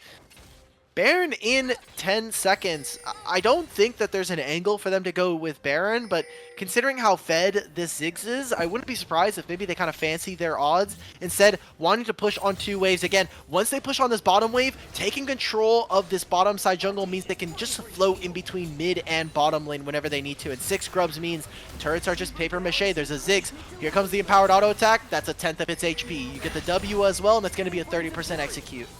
Oh, and by the way, Ziggs is going to pick up your blue buff, right? Global Ain't yours blue anymore. buff, yay! Also for Aljun as well. Oh god. Can we talk about how like that's one of the greatest changes that Riot's made? Oh yeah, I mean, all of the jungle changes considered this year, I will say there are some that maybe I'm not a huge fan of. You know, early on grubs were kind of useless, Mhm. and then they eventually made the change to be a little bit more balanced. As did Aljun get that? Okay, no. he did Okay, not. Will got it. Okay, so the big thing is by adding in the snacks. I'm gonna hold this. We're gonna get a team Hold on. fight. Yeah, they're just going for it. I respect it. See what 5Mini's going to be able to do if he's got an opportunity for a big shockwave coming through. He's trying to do what he can, but he's forced to flash over the wall, and he will fall anyway. Will desperately trying to escape. Low health bars, but healthy enough to swipe away the spare.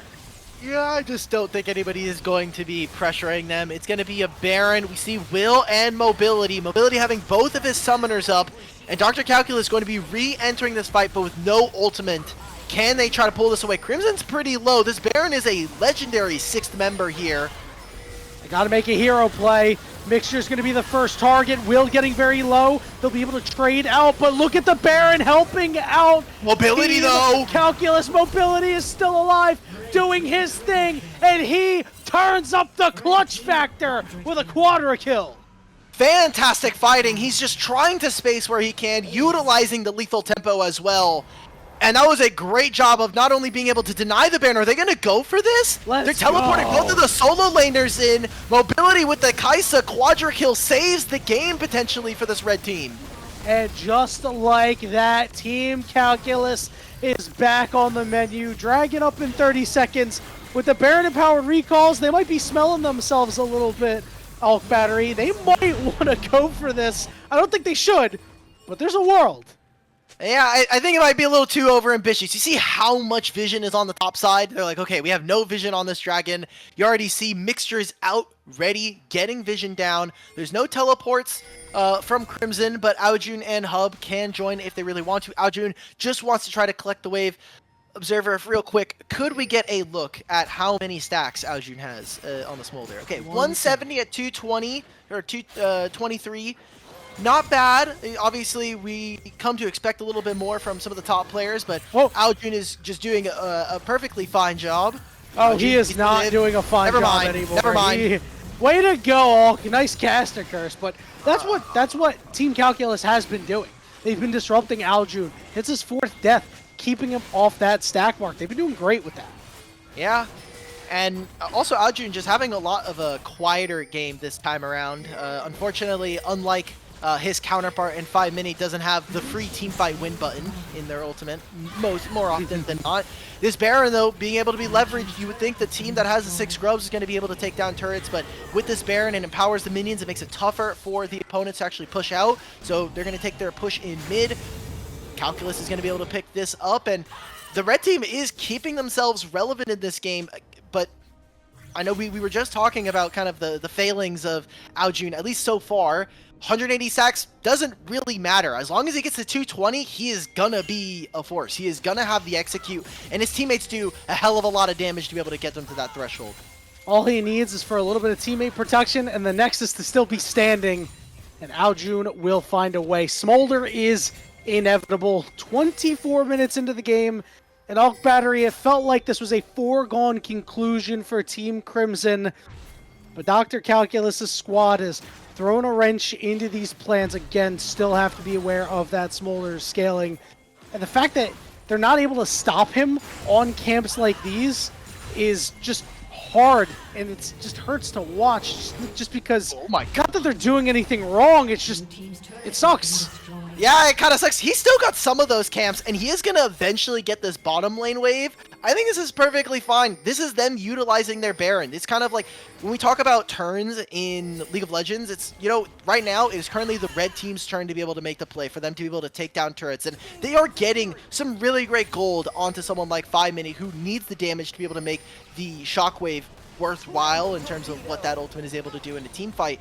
Aljun, though, still picking up stacks. He's going to still be able to pick up the wave. I think you're perfectly fine with that. We have Dragon in 3 minutes, and we're going to have their summoner spells, most importantly. Hub and Aljun, their flashes are going to be up soon enough. That is going to be the most important kind of piece. Can either the red team find a pick before those summoner spells are up, or right before that objective, really look to try to force those summoner spells and get themselves in a good spot right before.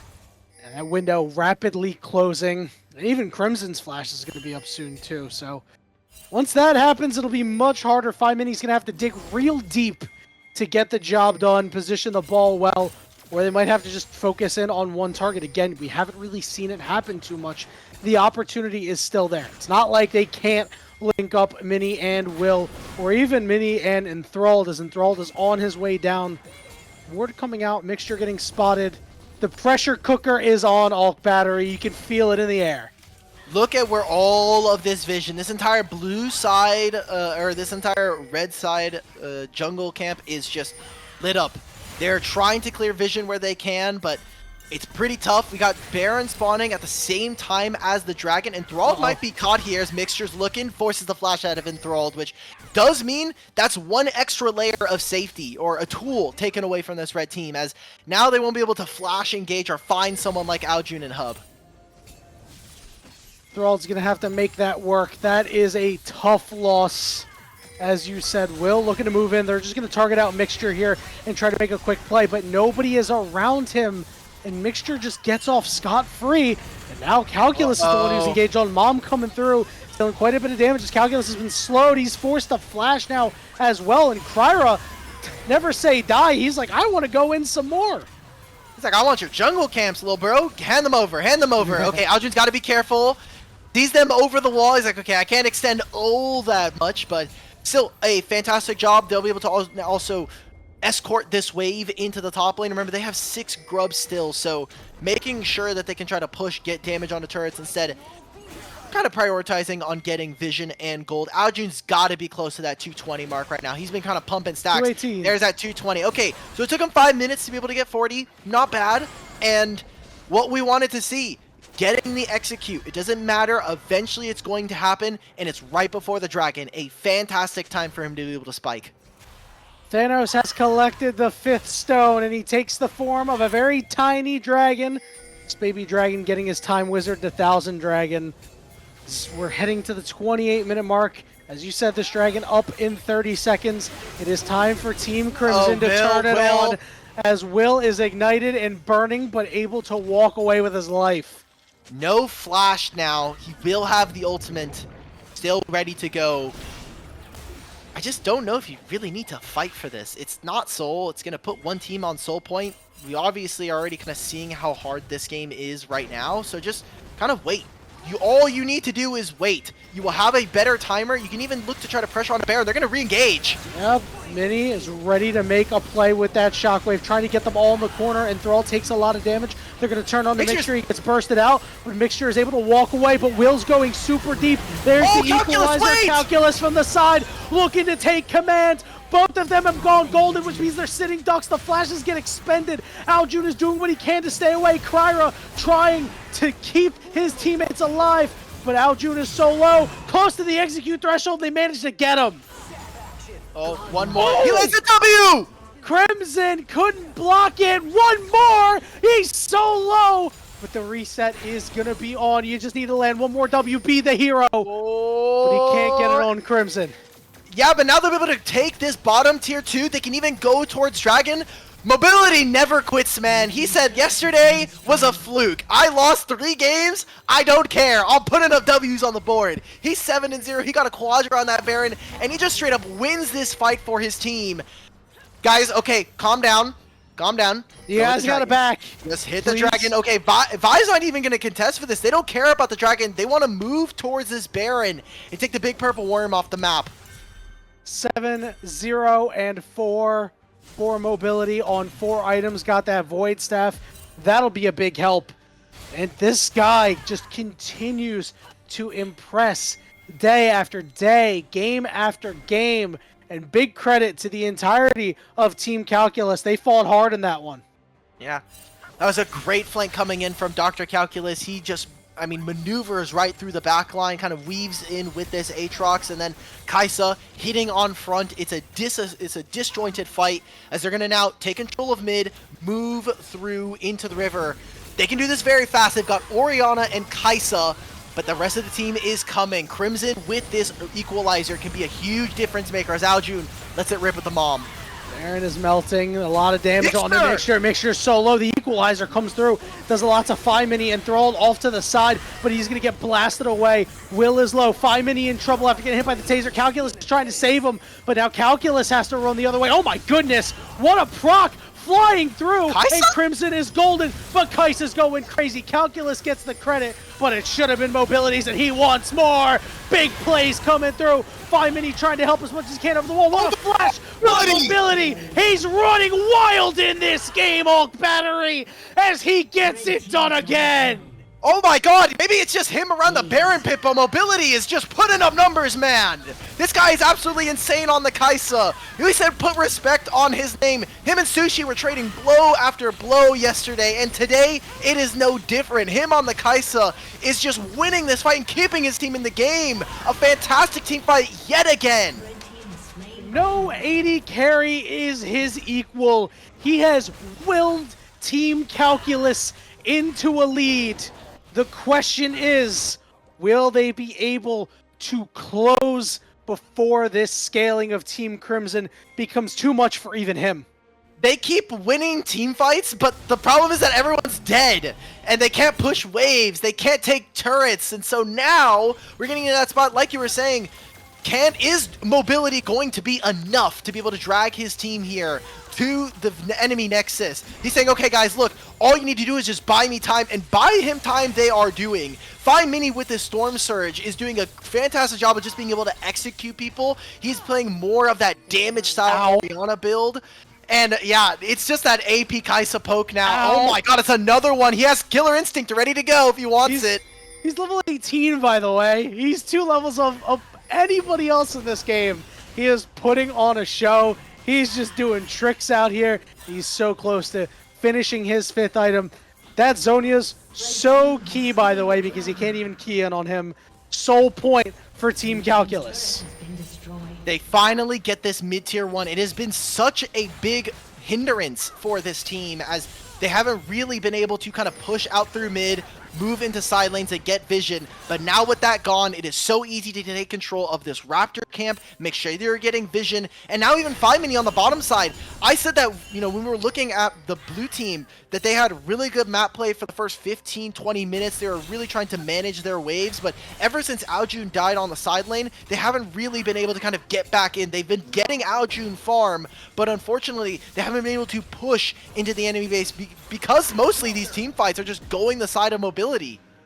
Pyra and Crimson forced out of their own jungle. How the mighty team composition of Team Crimson has fallen. This thanks to Mobility, knocking them down like bowling pins. The pressure still on him. Baron still for Team Calculus. It's just another question. How much can Team Crimson give up? Bend, but don't break.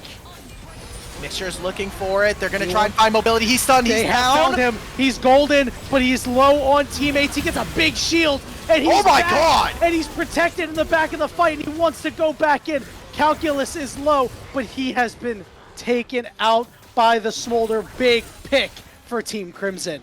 But he doesn't go down. That is most important. We said bend, but do not break, and that is going to be the Zhonya's buying him time in this fight. Also uses the Killer Instinct to be able to get a massive shield during that fight.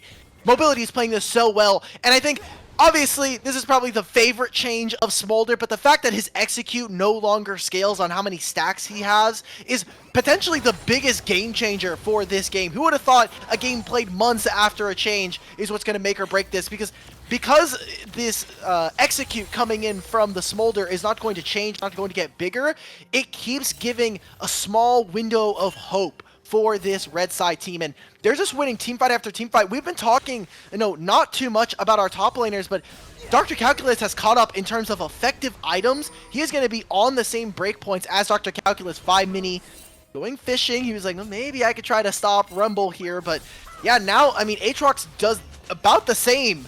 Obviously, Rumble has more range, but once Dr. Calculus gets into a fight, he is really hard to deal with. Yeah, he's been buying a lot of space, even with Aljune's execute being able to tag him. He's doing the most for his team. In that fight, it wasn't to, allow them to come back in, but to make sure the key members got away and that Team Crimson couldn't do anything more. And speaking of the key members, we haven't really talked about 5 Mini's ability to deal damage because look, he's on 3 items. He's got the Rabadons. He's going the more aggressive Orianna build, and I love it, man.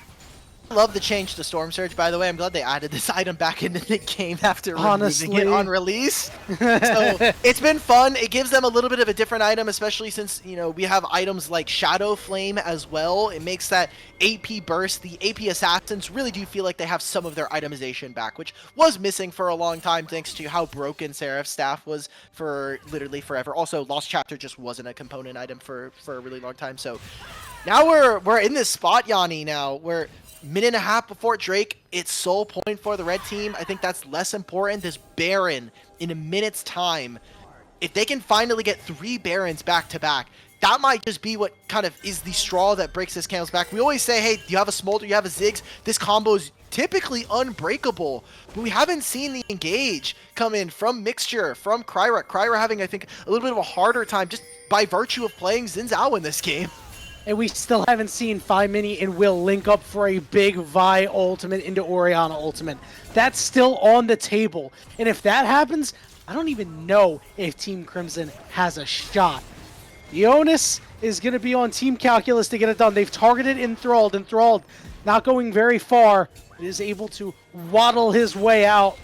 So dangerous on the Nautilus. Everybody knows. Everybody probably picked Nautilus for most deaths at Worlds, and that's why. It's so dangerous. Every time I get baited by that, I just stop doing it. I just put Rel's here, and I'm glad I put it.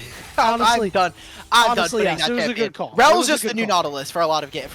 Honestly, you're so right.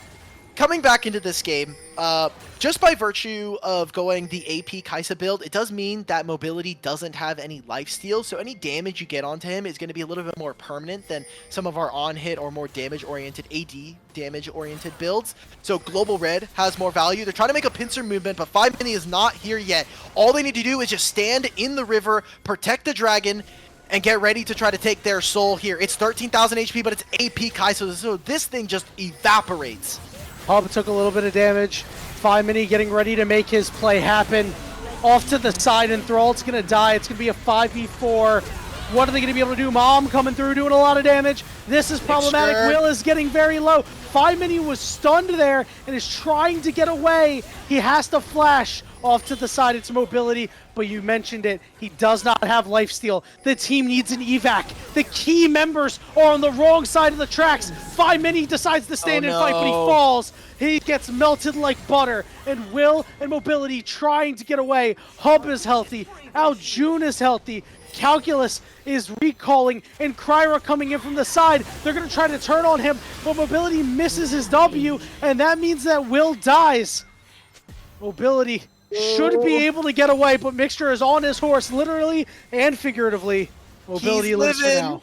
He's trying to run. They're calling in teleports. They want to contest for this Baron. Enthralled is alive. Dr. Calculus will have the World Ender. And how much can they actually get done? Smolder doing a crap ton of damage in this fight. And we're seeing Aljun and the squad really start to kick it into overdrive.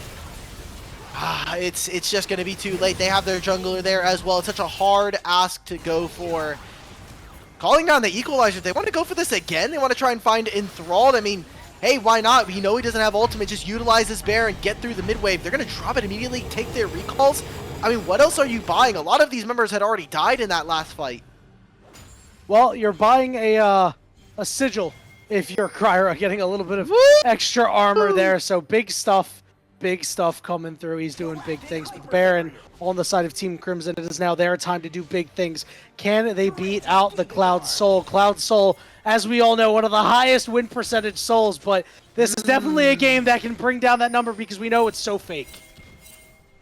I'm trying to find I forgot. Oh god, it's literally just called Steel Sigil. This is one of the worst items ever made. Like, we need to remove this item from the game. Every time I okay see in the early game, just not now. every time I see this item, I'm like, what is this doing? Okay, they're making it play on the Calculus? Dr. Calculus. He's healing for a lot though. Now he's been tagged with some heal cut as Crimson burned his flash but went into the danger zone, so he couldn't get any more. Now they're starting to knock on the door. Remember, this is a 6-grub team. It's been so long that you may have forgotten, but guess what? Team Calculus certainly will not forget. Someone needs to be able to get in range. They don't have anybody who can stop this Baron empowered cannon minion. And guess what? Hub throws a satchel, the turret goes down. Those 6 grubs, that Baron buff is going to become more and more of a nuisance. The Void Mites are also something that Kai'Sa really hates because it's another unit that can block her Prey Seeker. Uh-oh, it's a lot of damage. He went rolled! super deep. They're just going for it. They know they need to win the game here. It's Mobility's time to shine on the back line. Mobility! He annihilates 2 carries. And guess what? He's looking to annihilate Kryra too. Kryra trying to link up with Mixture to take out Calculus. But guess what? Calculus and Mobility are now on the attack. Kryra is in no man's land, and he will fall. Dude, what the hell? What did Mobility eat today? The whole point of this combine, you know, we have all the fitness and professional coaches coming in. They're saying, okay, look, part of this combine, you need to be able to eat well, you need to be able to sleep well, and maximize your performance in and out of the combine. Mobility, I don't know what they're feeding you over in North Carolina, but they're doing good work over there. As exactly. He is just destroying this game. He has a monster team fight again, utilizing the Zonias, getting his barrier as well. Do they just end the game here? It's 10 seconds before Aljun. I think this is a tough ask. It is, but they're going to go for it. Mobility has eaten the hearts of Team Crimson, and yet Team Crimson will find some way to keep themselves alive without it, as they are still in this game. 41 minutes off battery. This is an epic. Okay, because they changed it for the rest of the game, I'm okay with this. For the post-game screen, I want everybody on the blue team, please honor Mobility. Give him the honors. I know it's a custom game and we got Tournament Realm. Oh man, what insane fights back to back to back, and finally they make movement and progress on the map. They take open the inhibitor and they're able to open up the rest of the map. Him not recalling, however, might be a bit dangerous. There is no objectives to play for, so really Mixer's just trying to just make sure that he's feeling uncomfortable. But he's going to be able to back. He's going to have his ultimate and his flash. He'll have Zonia's up as well for the next fight. Elder Dragon on the line. You have to imagine, no matter the result of the fight of who ends up winning, whoever is able to grab the Elder should win this game from this moment. Well, Mobility, you got one left in ya. That's the question. Will, playing on Fog of War, really nicely here, all the way near the enemy base. He's just going to cut the wave. And I think the jig is up as Team Crimson. They're like, well, we'll just cut your wave, but with a super minion. This is great, though. I mean, he makes it so that they're always... I mean, yeah, Ziggs literally could always blow this Terry up whatever he wants with this W. So, looking for wards. This is now for the blue team. They need to find Will. They need to find where he's recalling and see where he is. They do not see him. Great vision toggle coming in from our observer here. As they do not see where Will, they're just going to keep pushing on mid. 30 seconds, making sure that they have vision and that they can prevent any flank wards. But there's one ward sitting in the red buff on their side of the map. Something that they're going to have to take advantage of as we get further into this game. They've spotted Will on the bottom side. They know he's getting close. This might be an opportunity for them to find him. He does have that Guardian Angel available. He has been spotted out by Kryra, and he knows he's got to link up with the rest of his team, but he's far, and they're splitting him apart. This is important. Crimson gets tagged once. Will also taking a little bit of damage, but he's finally regrouped with his team as this Elder Dragon has spawned. No! Will goes over the wall. The shockwave lands on the 2. This is their time to make a play. Will resurrecting, but so many low health bars on the backside. It's Mixture trying to do his thing, keep fall away. Mobility gets pulled in. He's half HP, but he's got opportunities to cook. Calculus running away, but he still stands tall. Another W coming through. It tags out June. Hooked down. Mobility flies through, and they're able to take him out. Enthralled is still standing somehow. And maybe he tries to go for this hub. Finally sees him here. Aljun as well. Mobility gets it. He has barrier. He's still alive with the shield. Will he burn away? He won't. He's alive. But 5 Mini now needs to run as Crimson is here. Crimson is full HP, but so is Calculus as more challengers are approaching, but minions are spilling into the base Hulk.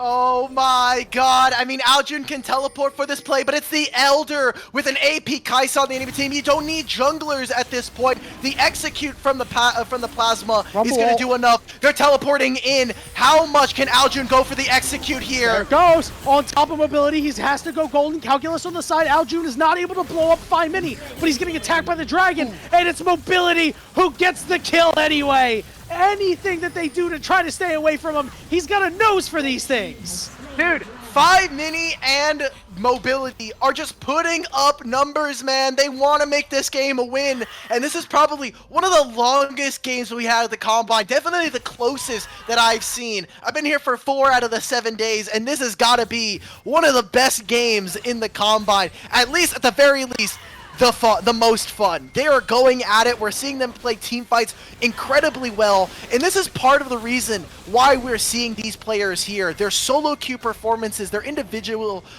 mechanics are why they were brought into this Combine off of the Sido model. They're going to be able to grab the Baron for this red team, and we're going again here, Yanni. We've got the Elder in their back pocket. Double objectives here now.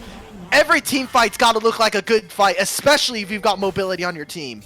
What a gritty game, Alk Battery. I love this. Does Team Crimson have another stop left in them? They've been ceding some ground, giving these large objectives, and yet are still in this game. Okay, so we see items starting to get moved around. Hub switching out some of his itemization. Looks like maybe getting rid of the Rabadons to go for the Zonias.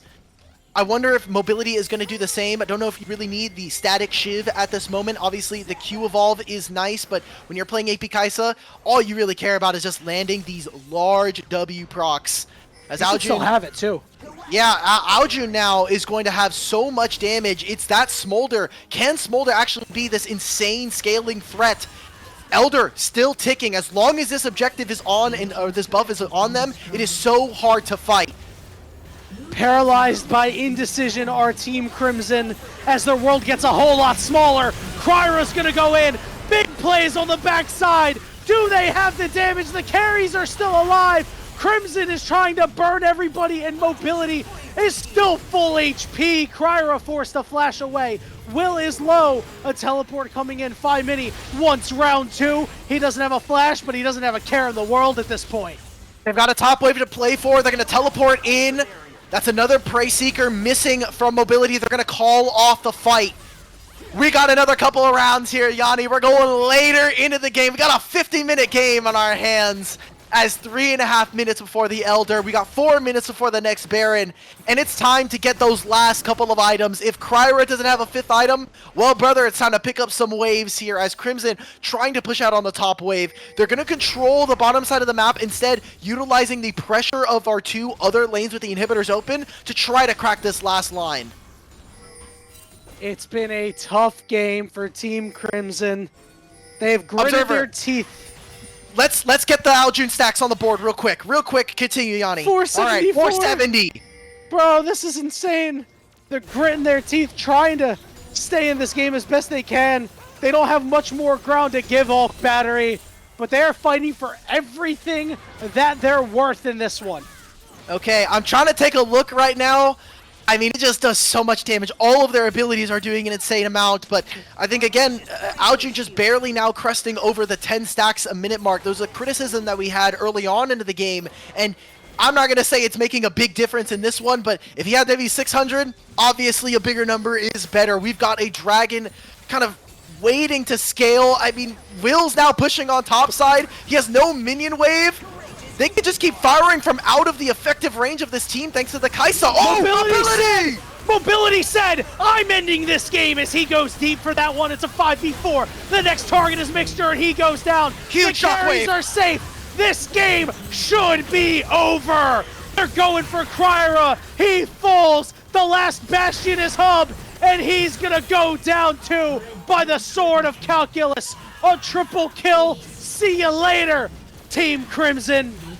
Oh my god. 50-minute game here in the second game of the Combine. We got a last game we still got one more game to play. We had 3 Barons, an Elder Drake to boot, 6 Dragons in total, not including those Elders. A fantastic game, and that was a game that was looking doomed. It was 6 Grubs for the Ziggs. It was Smolder with an individual advantage. It was Rumble 30 CS up on the Aatrox, and Mobility just comes up clutch, man. He was the big man on campus this game. Again and again and again. When his team needed him the most, he said, I got one more in me. I got one more in me. I got one more in me. Oh my god. And then that last play to kick off that fight, sometimes you gotta do it yourself. And he certainly got the job done. We've been shouting his name to the high heavens, but the rest of his squad played such an impressive game as well, Alk Battery. Calculus and Will and Enthralled kind of went a little unsung as the game went on because it revolved around the Orianna and the Kaisa, but even still, those guys certainly key pieces to this victory. Super impressive. Yeah, and impressive stuff. What we wanted to see from this Combine, again and again and again, maximizing performance, so key. And yes, it's early on into the Combine. We can have great games like this, but Mobility has shown this time and time again. There's a reason why we put respect on this guy's name in Tier 3, and why some people are saying, please, I don't want to play against him in Collegiate anymore. Please, I'm begging you. So it's great to see 5mini as well on this Orianna was a really great contributor, and I just across the board, a great performance from this red team.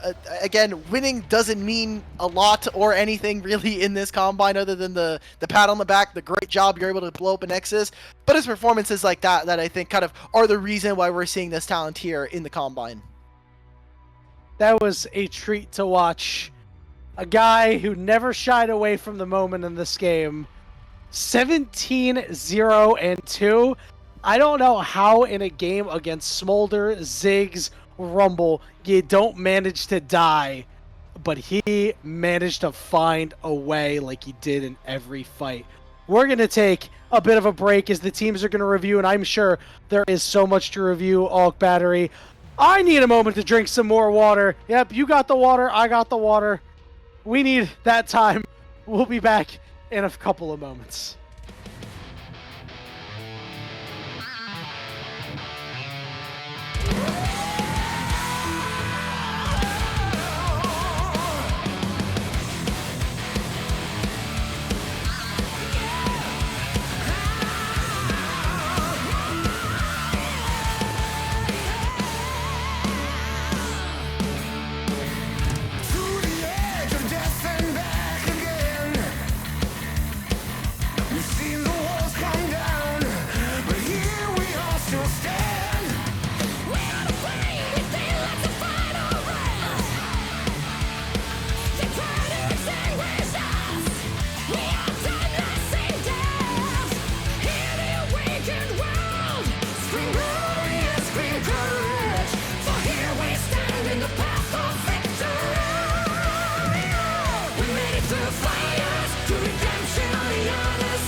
fires to redemption on the other side. I'm standing on the burning ride.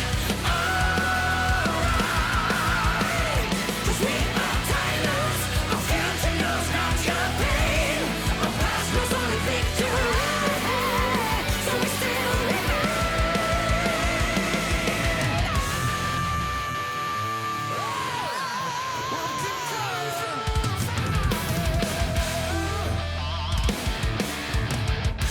And we still remain. Yeah!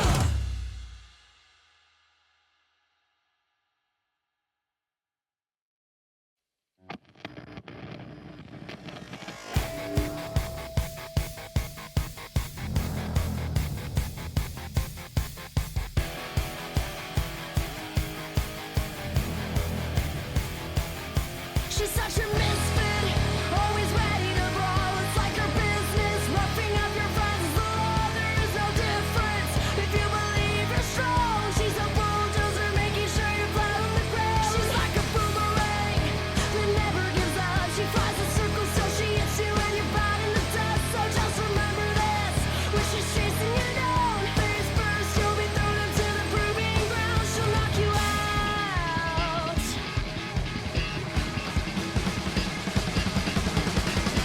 Have you ever really wanted to be a total rebel, flipping tables on the enemy?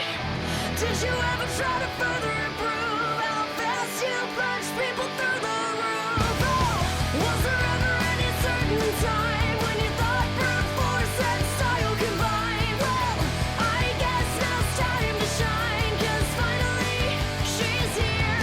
Here comes Vine. As a matter of fact, the best bet one has is to quickly react to the first attack and say before the bullets. She'll never pull back, just respect.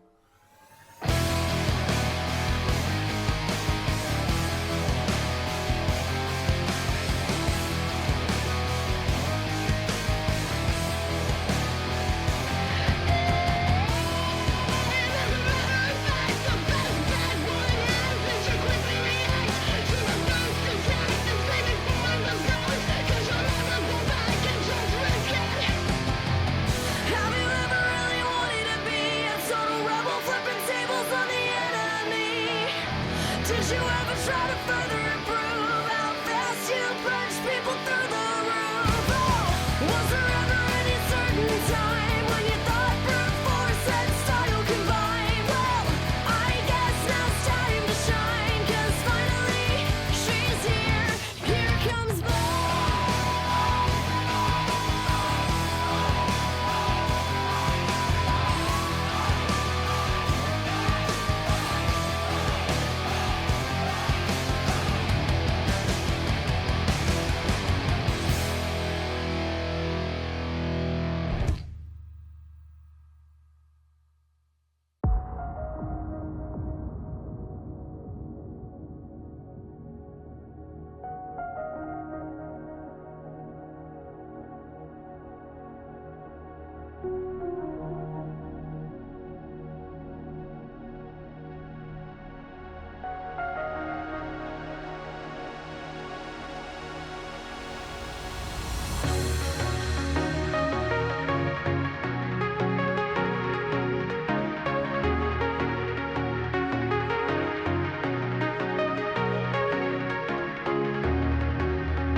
There's way more to avenge. Oh, 50 million souls live in this realm without much hope. Not too long ago, this kingdom was a golden state of hope.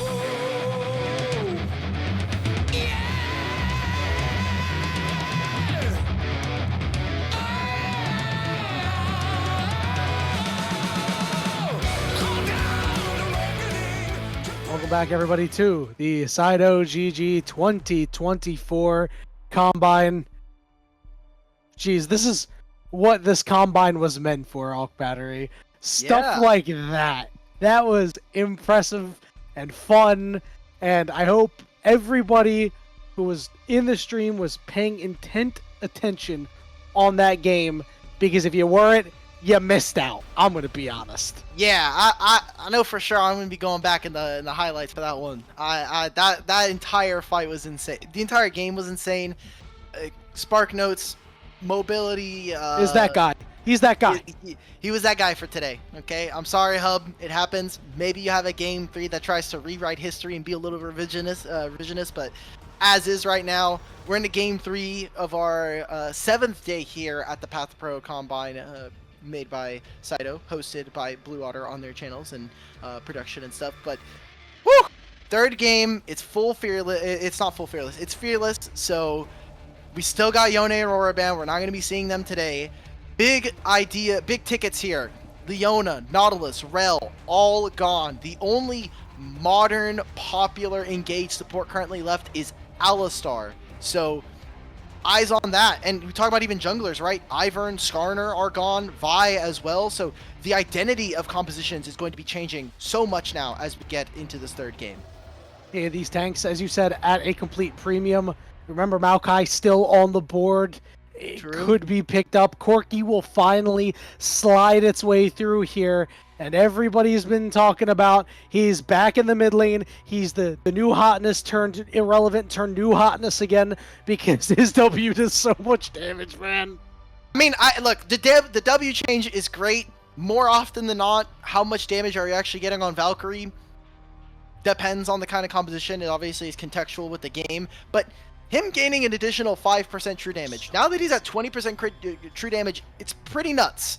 And I know I've been talking with I've been listening in on some of the comms. A lot of the mid lane players are seeming like they're very excited about this champion. Talking with some coaches, they seem like this champion is going to be revving up more and more for competitive play. So I hope everyone's ready to see more Corki Azir in their future. And as we get into the second phase here, Aurelion Sol immediately snapped up. I think perfect for our two mid laners as we get Aljun on a champion that is guaranteed to scale, similar to that Smolder, and Fi Mini now with the ability to play at range and still have individual tools to be able to outplay. I think very, very important as we got to see Fi Mini so far this day really, really impress. Yeah, he looked quite good in the first game, and in the second game, bit of a rough start, but came back, key piece of the team. It just, obviously, we talk about how wins and losses don't matter, but if you're able to contribute to a win, well, you are certainly doing something right. A couple champions that I'm kind of surprised it's taken this long to see. Jax, namely, as well as Poppy. This is a pretty good answer for the side of Team Calculus. Yeah, we expect these two champions to be heading up in the top lane. So when we look now, jungling wise, maybe you try to switch out the matchup, especially with how early this Poppy was and you now see the Rakan. Do you ever just flex the Jax into the jungle and try to move it? It will mean that you are going to be looking for a different style of top lane matchup, but I mean, Crimson has been someone who can play a little bit of everything. Poppy is definitely very good against a lot of the AD bruisers. Interested to see if maybe Crimson has something tucked up his sleeve or if they're going to try and answer this support pick. Well, looks like they will end up locking in that Maokai. Looks like that'll lock the Jax to the top lane. Doesn't necessarily mean it is guaranteed, but it's a triple flex. Maokai's a triple flex. That's They're why so I love flexible. this champion so much. Exactly. That's what Jax is for. I mean, maybe we have mobility kind of moving on over. We want to try to flex his muscles in this game. We don't have the 80 carries picked, and a lot of the great ones gone. Zeri, Kaisa, Ziggs, Lucian gone, and we already take a look at the bans. Ashe and Ezreal. My eyes are starting to kind of go over towards maybe the Xayah here for mobility, a champion that he performed really, really well on despite the loss, and potentially even stuff like the Callista now that the Ashe is gone. Even Varus, it's a champion that we haven't been able to see all day. Yeah, Jin also on the board that has not been picked up, and that would fit pretty nicely into the Team Crimson composition if that's what they want to go for. I like your call on the Xayah, as Team Crimson agreed, and they decided to take that one off the board, break up the strength of Xayah Rakan, and make sure that mobility has to utilize that mobility running away from the three monsters you see on Team Crimson. Okay, so a couple of options here. You can blind pick your AD carry and try to steal away like we were talking about, or pick your jungler slash whatever and kind of lock in where these Maokai and Jax are going. Going for the Senna, so potentially going to be seeing a Senna and Maokai here, although Maokai champion that can be pretty low econ. Fimbulwinter abuse is all the rage these days amongst a lot of tanks. So let's see what mobility's options are. With the Rakan, you'll have a little bit of peel. You'll also have the Poppy as well. He's going to be going for that hyper carry. Look, if there was ever a game to try to go for it, it's a bit tough this time around. You're going to have to deal with not only the Maokai, but Jax and Aurelion Sol as backline threats. They're going to be very difficult to deal with, especially being outrange this champion. This feels like a pure heat check all battery. This guy is like, you know Yeah. what? I'm just going to go for it here. He'll pack himself up with a cleanse and be in a good spot. I know you don't want to get baited by hovers. I don't either, but there's no hover any longer. That is a gangplank coming through for Team Calculus. Expecting to see that one up in the top lane. And that'll be a bit of a fun one. Gangplank versus Jax. You don't really get to see Gangplank come through that much anymore. And, you know, those barrels will give you nightmares. Very interesting, and especially if we're talking about being able to play for bottom side, this is a bit of a different shakeup. With this Gangplank, you have the ability to really warp a team fight utilizing the Cannon Barrage. So I love this adaptation. We're going with a little bit of spice. Top laners so far have been really, really maligned. We've been seeing not too much attention go up there, and like kind of like the joke was, you're in isolation. I will not be seeing the top side minions for at least 10 minutes. And when you have these two immobile AD carries, this Gangplank ult is going to be able to get so much value. So eyes again towards the top side. We've been seeing Dr. Calculus and Crimson really throw haymakers up in that lane. And depending on how this goes, it could really warp the game, as suddenly if we have a Jax that's fed, he's going to be a huge threat. He can pick up Sterix, he can pick up Zonias. And what does Jinx do at that moment? I do wonder if these junglers will pay more attention to top lane, as opposed to just leaving them on a deserted island with a knife and a bottle of water and saying, go fight each other. Because, as you said, that Jax getting fed, or even this Gangplank getting massively huge, will certainly tilt the balance quite a bit, and you can just kind of set and forget Jinx, and then hope that 5-mini is able to take advantage of Aurelion Sol, a champion who's gotten a little bit weaker in the early game. It was a nerf aimed at lower ranks of play, but still a nerf nonetheless to his E. So that is something to at least keep an eye out for. But I want to see Will up in the top lane, slamming Crimson, trying to get Calculus ahead and make this Gangplank super relevant. Yeah. Coming into team fights, though, we have to talk about how these two are going to be setting up. When we look at this red side, you're going to be having Maokai having to do so much heavy lifting. And so my eyes kind of thinking ahead of time, how does Kryra build space in a team fight? Because it's mostly just going to be him throwing saplings. He's going to be walking in with his Jax. Senna should be really, really strong at being able to sustain these tanks, but she does burst healing. So every time she's able to get a Q, that's great. But in that in-between time, it can be a little bit of an awkward space for these guys. And for the blue team, I mean, it's standard front to back. Poppy's going to be great at that. Gangplank should be able to slow it down with barrels. And so we're looking at kind of a setup. Corki whittling away at the opponents, and then Jinx hopefully going to be sitting there and kind of knocking those pins over. It's a lot of stuff they have to wade through now that you mention it. After talking about the barrels, then you have to survive the Corki rockets. You know, this Maokai's going to come out, and he's going to have no bark left on this tree, right? Yeah. His Jax may have to burn the Counter-Strike to try to avoid some extra damage. And, you know, if Asol or Varus or even Senna step up a little bit too close or in the wrong spot, I mean, Poppy can slam you up against the wall, and there is plenty of damage on Team Calculus to be able to burst out one of those squishy members. I like it if Team Calculus gets to the objectives first, and they're the ones to set up and Team Crimson has to be the one wading through. We'll see if they're able to take creative angles, because that is also a team that can make those things happen. Varus ultimates through terrain, perhaps, as well as Kryra disguising his ultimates. All of a sudden, that can cause some problems and get some members a little gummed up and make those picks a little bit easier. We are in the spectator delay Alk battery, which means 3 more minutes till our final game of the evening in this block. Fear not, we'll always have some more going on throughout the week, but this one right here, we'll see if Mobility is able to have a repeat performance, or somebody on the side of Team Crimson will be the one to step up and earn their team a dub. We'll see you soon.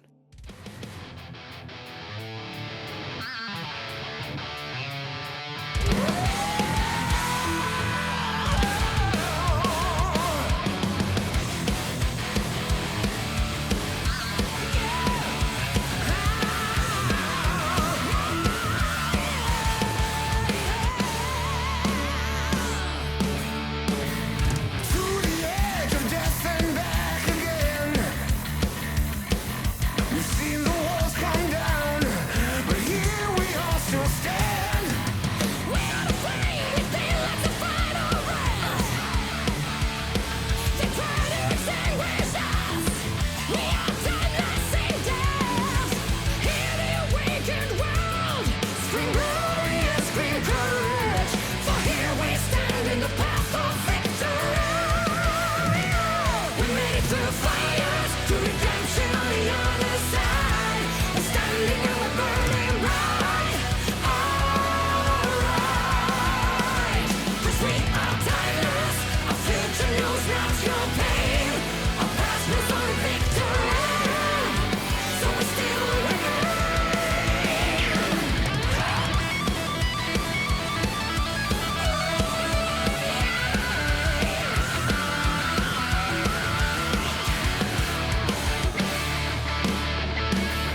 To our last free breath and back again. We've seen our scars burn red and seen them turn to flame. We are the fire that guides our destiny.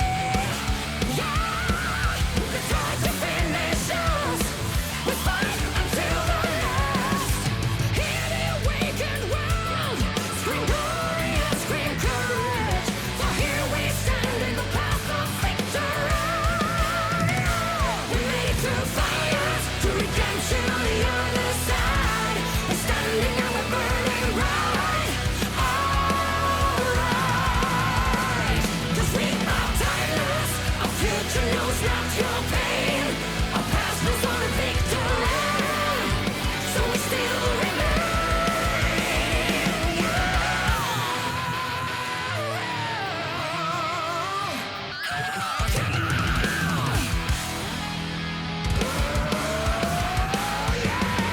How many came to fight and die here? How many legions overcome? How many scars are left behind us? But there will be no rises. There's always light waiting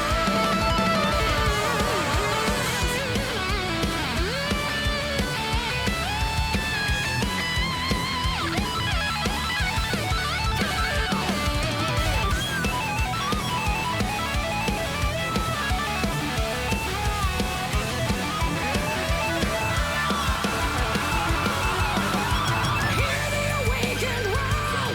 Scream glory and scream courage. For here we stand forever from this day. We made it through fires to redemption on the other side. We're standing and we're burning bright. Alright, 'cause we are timeless. Our future knows not your pain. Our past knows only victory.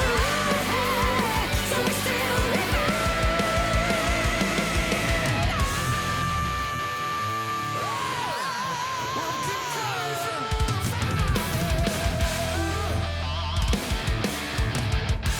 And we still remain.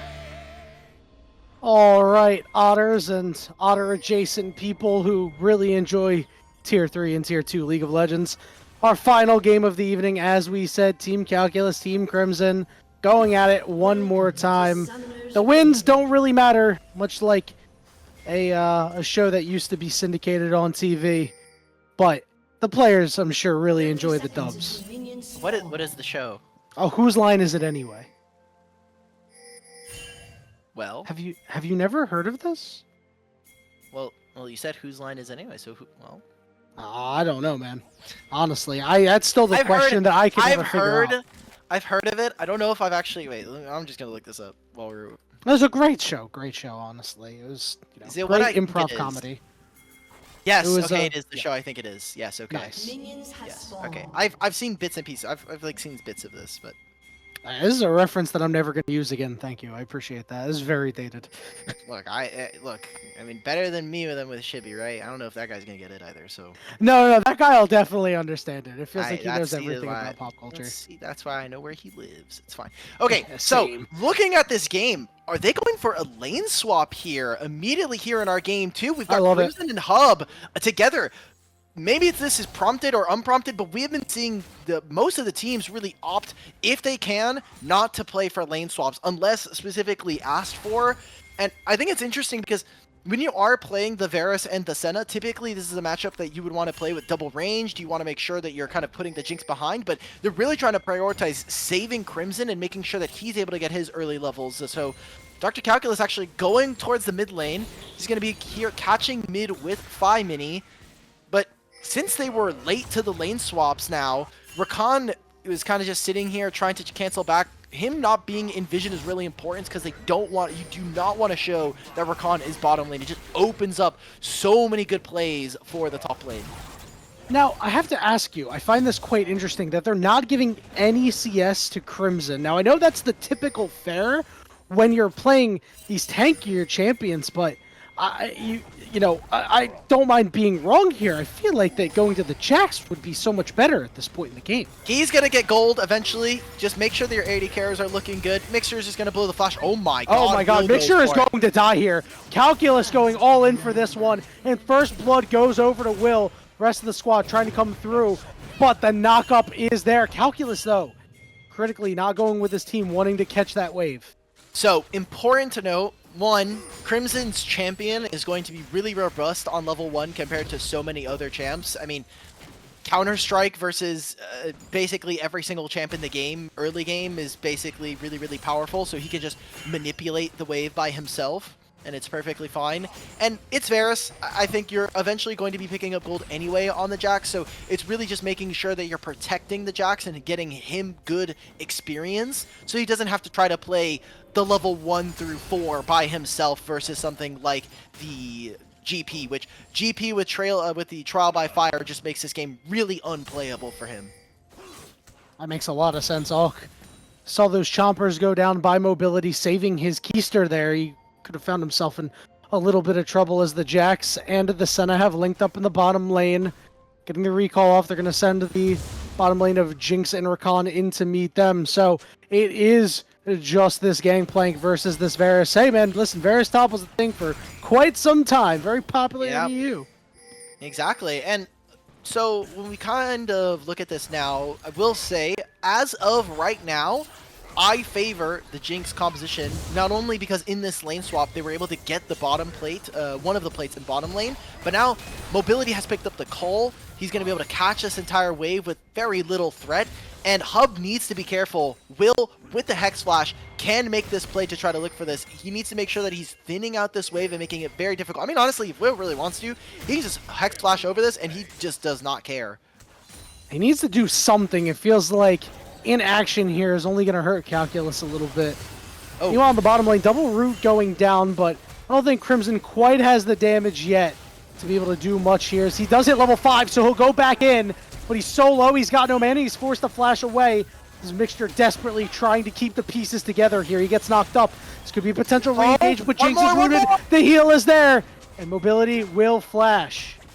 This is the part that's so cool with the Senna. It kind of redefines the Senna lane, where you're thinking, okay, Senna typically paired with another mage, maybe you're pairing it with a bruiser, someone that's a little bit tankier. With a Jax, this mimics something closer to the Senna set lanes that we saw very early on with the champion, and so you're prioritizing or Crimson being able to farm. You're allowing Senna to do what she loves to do, which is being able to heal, especially now that she's been sort of reworked into more of a burst heal kind of champion, who just happens to also have infinite scaling and crit damage on top of her crit, whatever. It's really cool, and I love the spin that they've taken on it, and I'm glad because obviously we could have just seen a very standard game 3, but this is a draft that is very influenced by some of the coaching staff, talking with the players, and I want to just know, I definitely after this, I'm going to be going in and asking, like, who kind of prompted this kind of swap, because this is awesome to see, especially we are in the Combine. It's kind of showing off and flexing all different kinds of muscles, not necessarily the mechanical, but also the mental. I'm going to be so upfront here. If you showed this to somebody even 2 years ago, you'd be like, what the hell is going on? And then you tell them, hey, this is something that actually gets done at high level play now. This is lane swaps at just a different level of playing field. Well, and I love this. Maybe that could have been a thing, right? Like maybe even 2 years ago, this could have been, because lane swaps could have been happening all this year, and we would not have known. This was a thing that kind of came out towards the end of spring, going into MSI, and I mean they didn't change all that much. Crimson needs to be careful. Should be able to jump out here with the leap strike. Will is here. So is Phi Mini. Good job of being able to push off of mid and look for this dive. Yeah, this is going to be super easy for them. Crimson will fall, and Phi Mini critically getting that kill. That's big for them.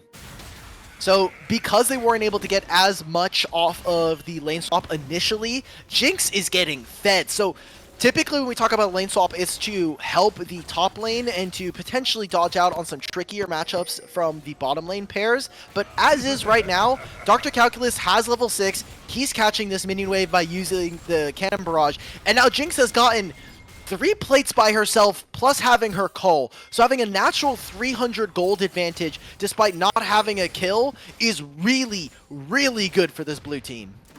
And Calculus also has about a 300 gold advantage. Sure, some of that's helped with that assist, but definitely something to keep in mind as a 1,500 gold lead has been stretched out here by the side of Team Calculus. Sure, 2 of those kills certainly contributing, but they have been the big winners of this lane swap so far. Okay, so we've got Dragon spawning in 3.5 minutes. The grubs as well going to be very, very important, although looking at some of how they're trying to swap, they're going to swap back to what seems to be standard lanes, saying, okay, look, we got our items, we dodged out on some of the trickier lanes, let's get into, formation. Maybe they're going to be playing around the Dragon. Now that Dr. Calculus doesn't have the GP ult, this is a very good spot to play, hey, let's just play on the opposite side of the map. We know there's no cannon barrage coming. It means it's a little bit easier to be able to execute. A few minutes until another Dragon. I mean, it's just, the 3 grubs for the 1 Dragon trade. Seems to, we didn't talk about grubs a lot because of all the swapping going on, it was a foregone conclusion that it was going to go to Team Calculus. That's so good for them, right? We haven't talked about the impact that it has on Jinx, on Corki, and on this Gangplank, and I'm interested to see what their move is going to be when the second set comes up, because they won all 6. Will's been having a really great game so far, although low action, all things considered. Him finding that early kill onto Mixture makes it so hard for that lane swap to go perfectly like they wanted it to. And now we're going to be seeing kind of the effects of this. I mean, Dr. Calculus can keep this wave right in front of his turret as he needs to.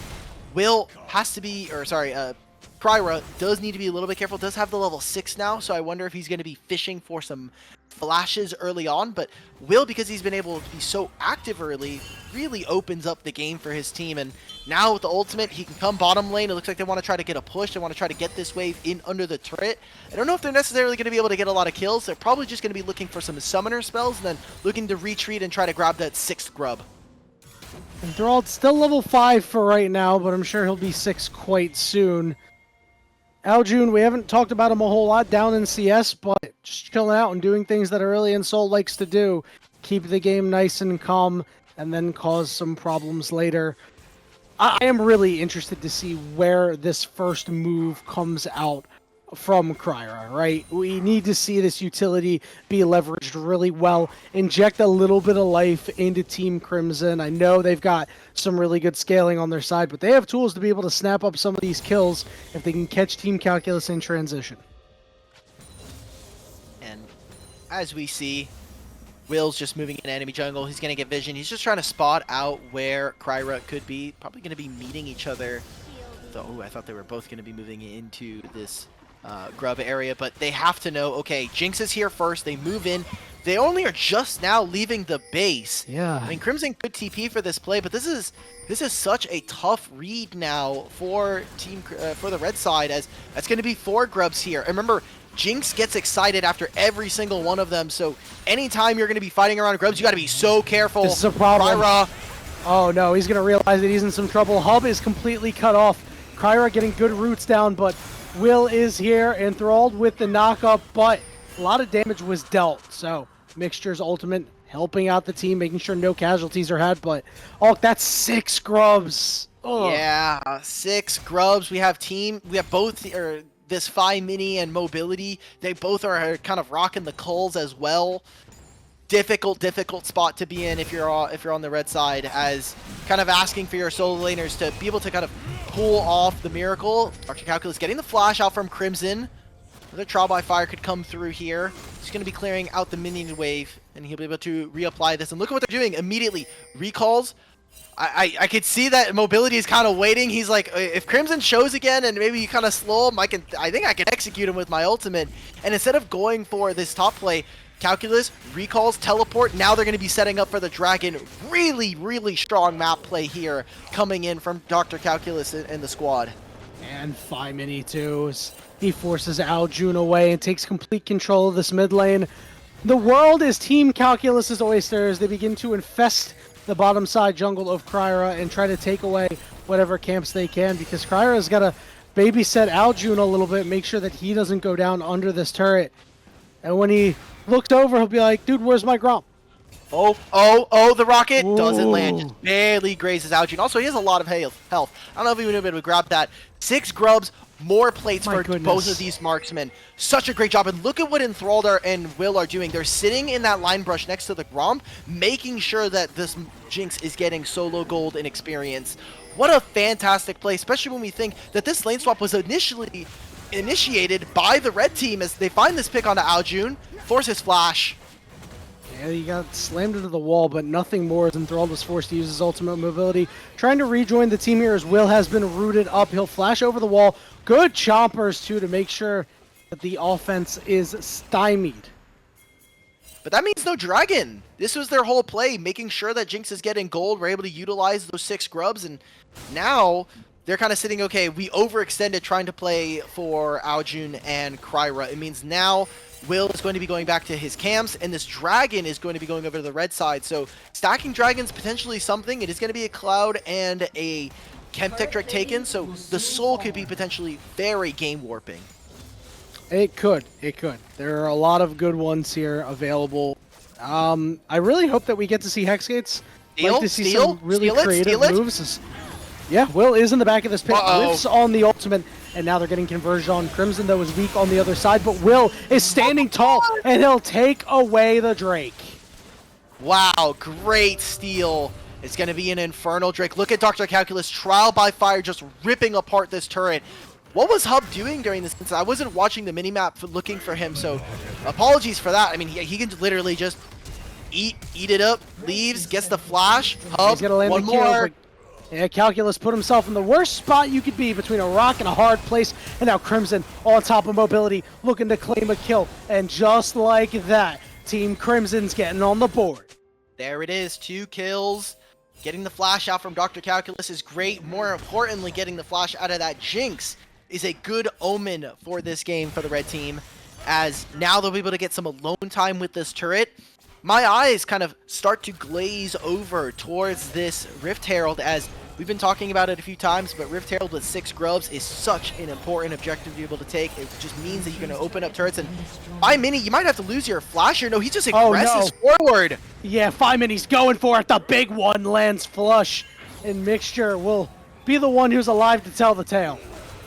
But they're going to trace out onto Enthralled. That's Yep. the big one coming down from Aljun.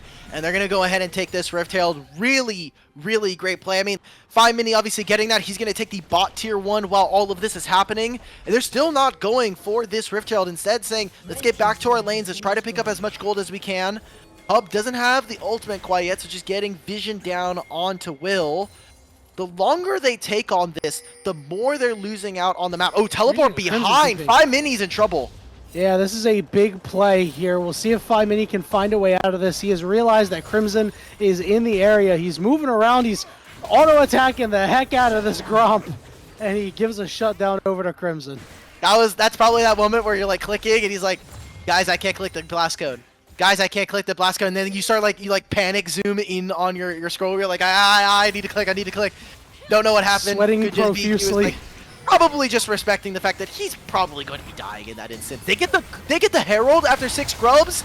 That's Maybe they can make the ridiculous. play, but there's no Reliant Soul ultimate. Mixer's just sitting here pelting him away, trying to get Soul Calculus. Dr. Calculus. Oh, big blast plant there with the taunt as well. Down goes Aljun, and now mobility. He managed to get tripped up on the roots and had to burn his cleanse, and he won't get anything more.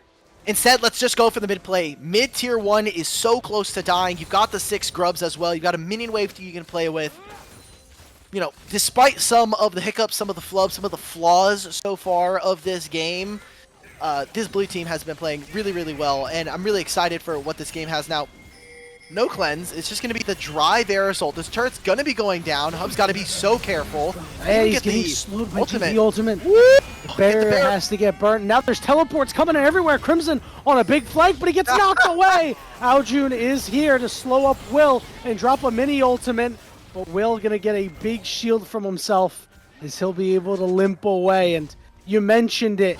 It's a really good game plan at its core from Team Calculus. Very well calculated.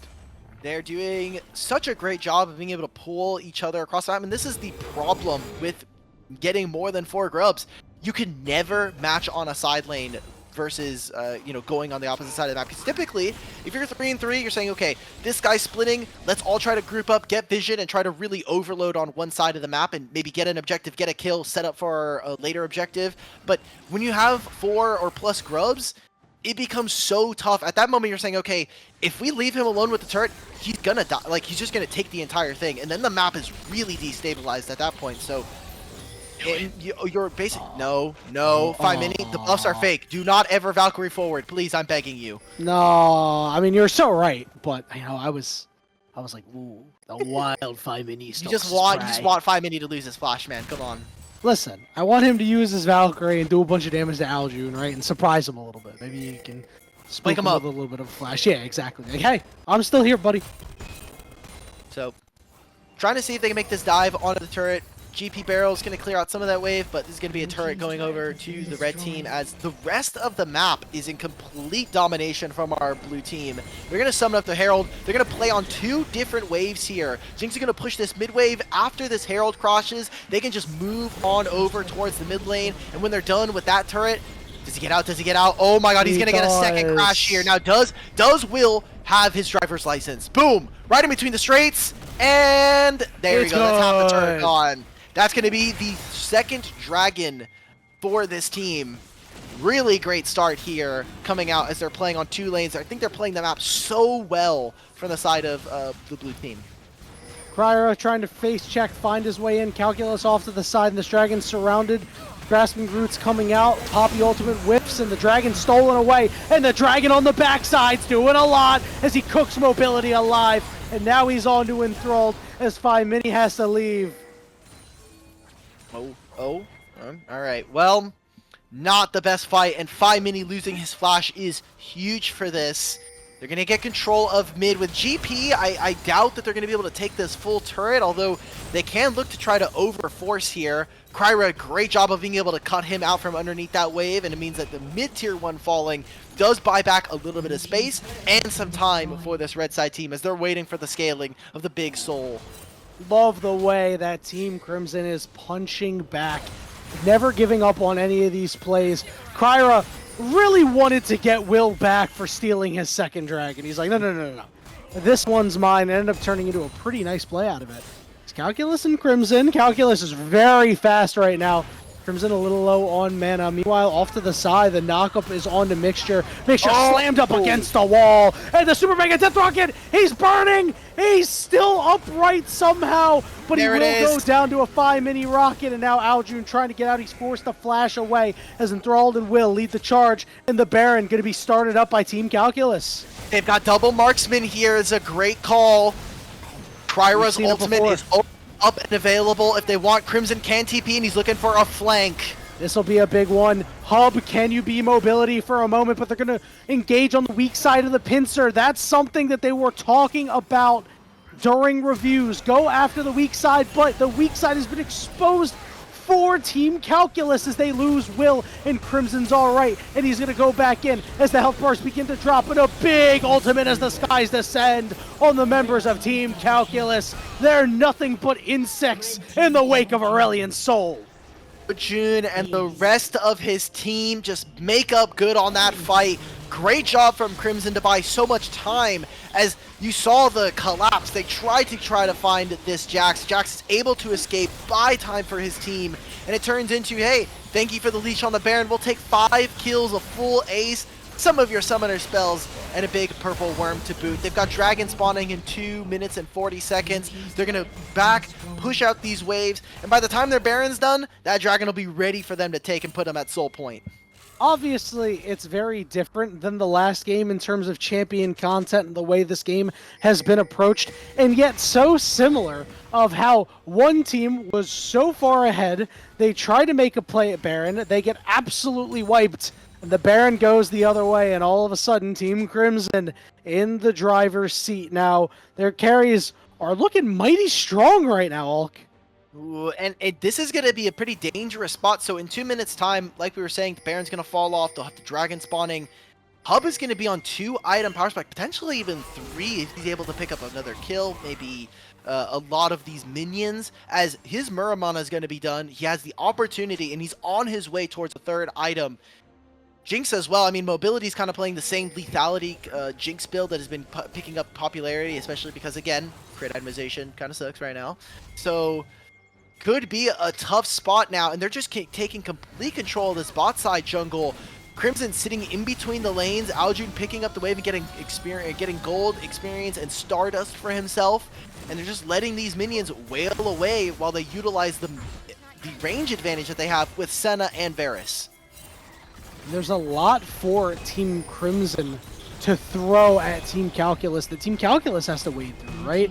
There's these Varus arrows, there's Mixture firing off a couple of Qs. But you mentioned earlier, you can't match in a side lane, so they're going to go for the play onto the turret right now. Mobility's forced to flash away. Getting knocked way out of the fight is the Jax, but the shutdown goes over to Enthrall. The turret falls. They got what they came for. Oh, But Dr. Calculus, 6 grubs, stop the eating recalls! these turrets alive right now. Mixture, Hub trying to get away. This is a good back from Crimson as he's able to get out quickly, but this turret will go down regardless.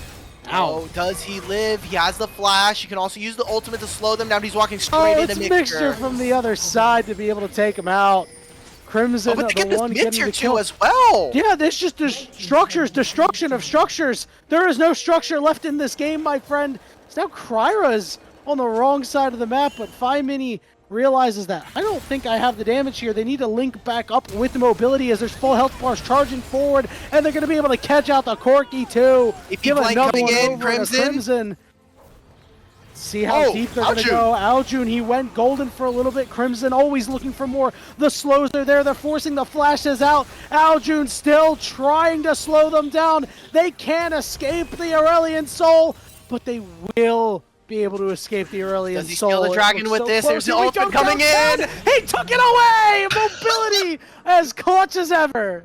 We're back to 2020 Jinx ult steals. That's what you love to see. Mobility with a big time steal.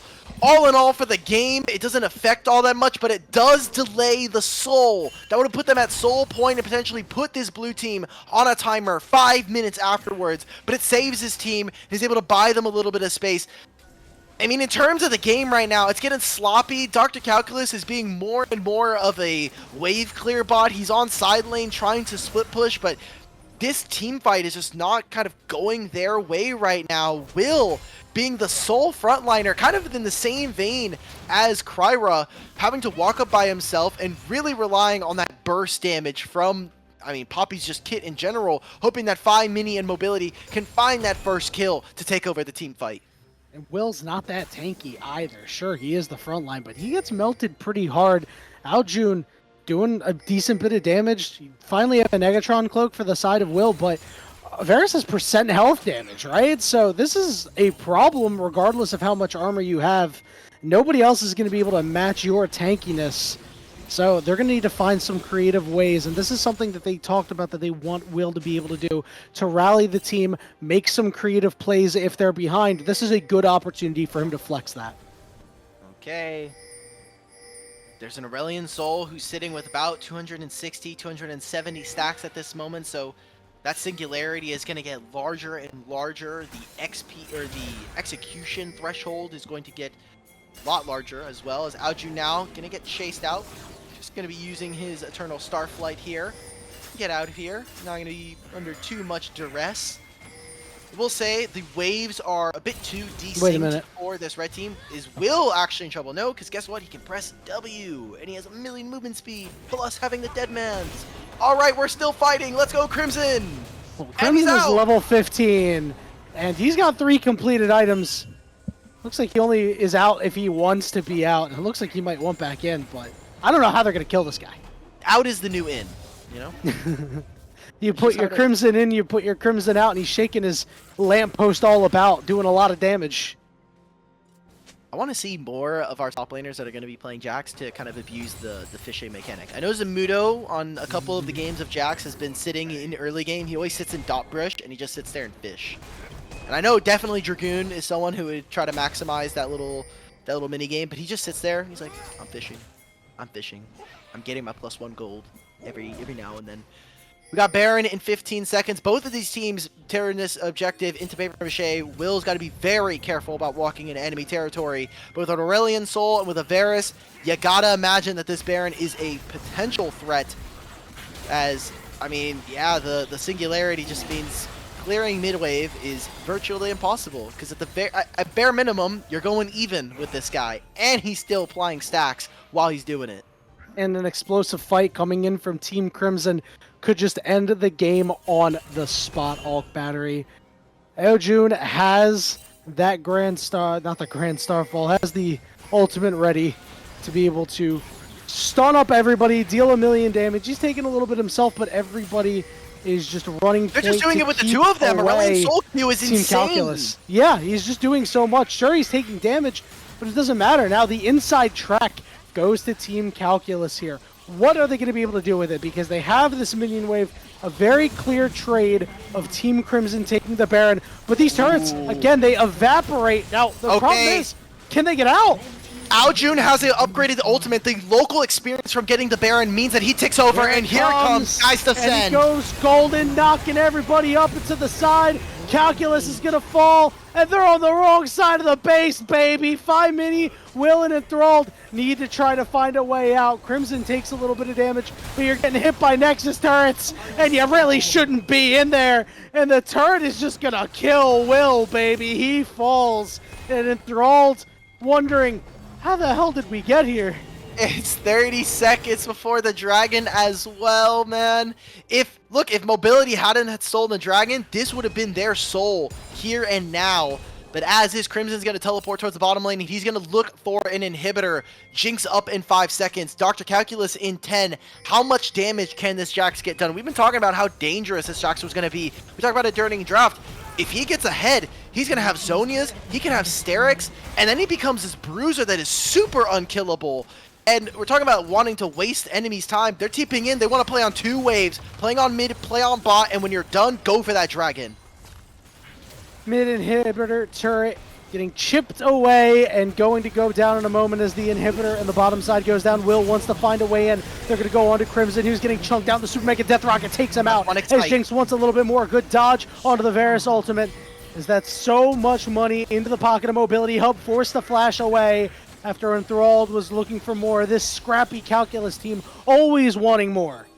Is there a potential for a TP flank? You see the pings on top lane. Do they want to try to end through that top lane push? They have Dr. Calculus who can TP. They don't care about the dragon. The dragon's not a soul. It's going to be at a soul point, which is essentially nothing. 5Mini's going to keep pushing this bottom lane because it's the one with super minions. Once that's puts out, or if his team needs him, he can answer through mid. Will just going to be here to try to annoy, try to see if he can stop any of the recalls here. Gets the ultimate down onto Hub, which means he gets closer to the base. Does Will sacrifice himself? No, he smites and cancels the recall. Love it, but the rest of the squad has shown up. It's Mixture and it's Kryra. It's Mobility taking quite a bit of damage. Hub onto the side. Looks like they'll be able to escape with their lives, Alk Battery, but that top lane inhibitor still stands. Jungle camps here for Will, not bad, trying to get back into the game, although he's not behind, he's actually ahead of his counterpart, but if he can finish whatever this third item is going to be, it's probably going to be his last item of the game, as Kryra here is going to flash and try to kill Mobility. That's it. Well, it's not going to go to Kryra, it's going to go to Crimson. Aljun forced the flash away, he did get caught out there, but 5Mini just didn't have enough damage to be able to take him out. That is very disheartening, Alk. A pick like that would have done wonders to slow the game down a little bit more. You sounded kind of sad that they gave it over to Crimson. What's up with that? Well, you know, hating on Kyra? I mean, he's 0-15. He's got 15 out of 20 KP. It's a pretty score line, right? But Crimson already had 8. And I know you could use the extra gold, but we got to let the boy Kryra shine. I mean, he's playing a tank jungler, man. You got to throw him a bone here or something. Dude, are you this guy's like salesman, dude? You're like, ah, yes, my support tank Maokai. Listen, I'm an advocate for all players. No, my Maokai it. should be giving kills to the carries, and he's done a 100%. fantastic job at that. Yes, it's absolutely correct, but you know, it's still sad. I have can no be correct sympathy for Maokai abusers. I have no sympathy for these guys. You think it was his He's out there choice? Maybe. Knowing Kryra, maybe. Maybe. He's probably okay with picking. He's probably picking this. Anyway, we've got them now pushing in between. They're trying to play on 2 waves, but waiting for this mid wave to kind of show up. Instead, Aljun actually going backwards to try to get a global red buff here. Instead of maybe pushing out on mid, going to be giving this gold over to Hub. So, trying to split, trying to play on the top side, because they know the next objective in a minute 40, there's a desync in the timers before these objectives. They have enough time to be able to start up the Baron if they want to, once it's up, and then immediately afterwards, they can keep on pushing and try to utilize, or try to get, anyway, this Elder Dragon, or sorry, this Infernal Soul. Really interesting is that 5Mini on the bottom side of the map, because Aljun decided to take out that red buff. They had a man advantage to maybe force something and try to end the game. I think they're ahead enough. I know they don't necessarily need to force, but they may have had a potential angle there. But it looks like we'll wait until the next objectives. As you mentioned, that desync, 1 minute until this Baron is up, 2 minutes until the Dragon. That 1 minute in between spawns, though, that's going to be the critical one. Is the team going to blink first, or are they going to force something? What's Mixture cooking? I don't know. What's he cooking over there? What's Thornmail Senna doing? Whoa, I'll ask him. whoa. I wanna ask him what he's cooking over here, because this is some food I've never seen. This is a dish that I'm not well familiar with. This is the stuff that you get at the fancy restaurants. Yeah, this is the stuff that you're like, okay, could you explain? You know, give me some tips on this. Yeah, give me some sauce. Hub loses his Edge of Night. Potentially That's dig critical. there. Will's looking for a flank, and Crimson on the opposite side of the map right now. He is pushing this 4v4. top wave. He's going to be able to join on this. Remember, we saw it before. Kryra and Aljun just sitting on the Baron means that they can take it by themselves. They're going to be able to rip this open. No one has backed yet for Crimson, and he is such a big liability for Blue Team to deal with. Yeah, and the minions will be able to take out the rest of the turret, and all Enthralled and 5Mini can do is chase. And meanwhile, as you said, Kryra and Aljun getting the job done. They do have vision on the Baron. Steve Mobility can make another hero play. So the team is funneling in, but so much damage is being done to this front line that no longer exists as Will falls. Mobility trying to fight front to back, but doesn't have anybody left to keep him upright. Super Mega Death Rocket will go wide, and he'll get caught out in the choke, and they'll blow up 5Mini too. That should wrap it up, Alk Battery. And that's it. We had questions as to whether or not we were going to see something really special happen with our top laners. We got the lane swap. Aljun, this time around, he said, okay, look, the Smolder didn't work. So let's pick up the other scaling dragon. As Aljun is just doing cartwheels with the Aurelion Soul Q. He's Beautiful spinning stuff. right now. There we go. Whee! Kryra's going to finish this third game 0-0-19, which you'd love to see from a Maokai jungle. And that's the end of day 7 here of the Saito Path2Pro Combine. That game was so weird.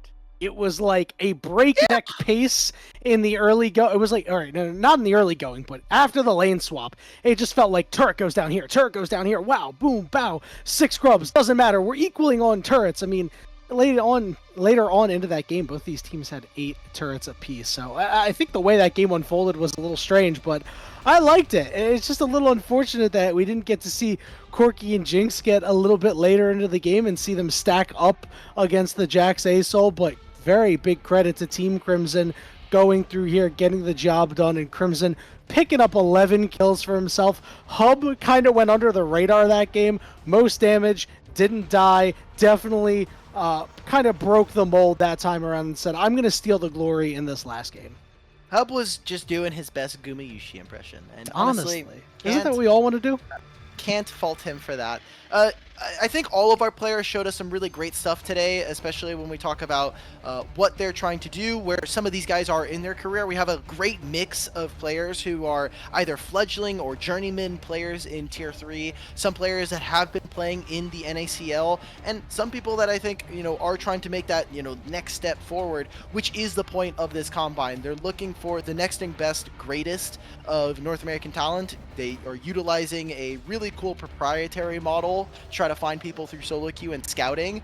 And I mean, again, we have so many players in this Combine and so many games being played. This is day 7 out of 21. We've got 3 weeks. We've got 2 more weeks after this, and there's still going to be a cutoff and eventually an in-person event taking place with these players.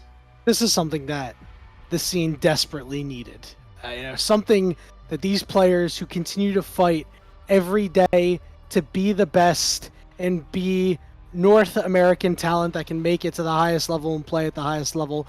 This is the cool oasis in the middle of the desert. I want to give a big thanks to Path and Saito GG for putting this on. But as you said, it ain't over yet. It's really just getting started. 33% through the 3-week stretch here, and there is more action tomorrow. That'll be at 4:30 Eastern time. That is a bit of a surprise. So it'll be an early time for you West Coast folks on Monday. Slayer and RMC will take you through that one. But that is it for us here this evening. For myself, for Alk Battery, for Wookie Monster behind the glass, we want to also give a special shout out to the Bully and Blue Otter League for giving us the platform to stream this to the people so you can see North America's next top talent. We'll see you tomorrow, not the same time, but definitely at the same place.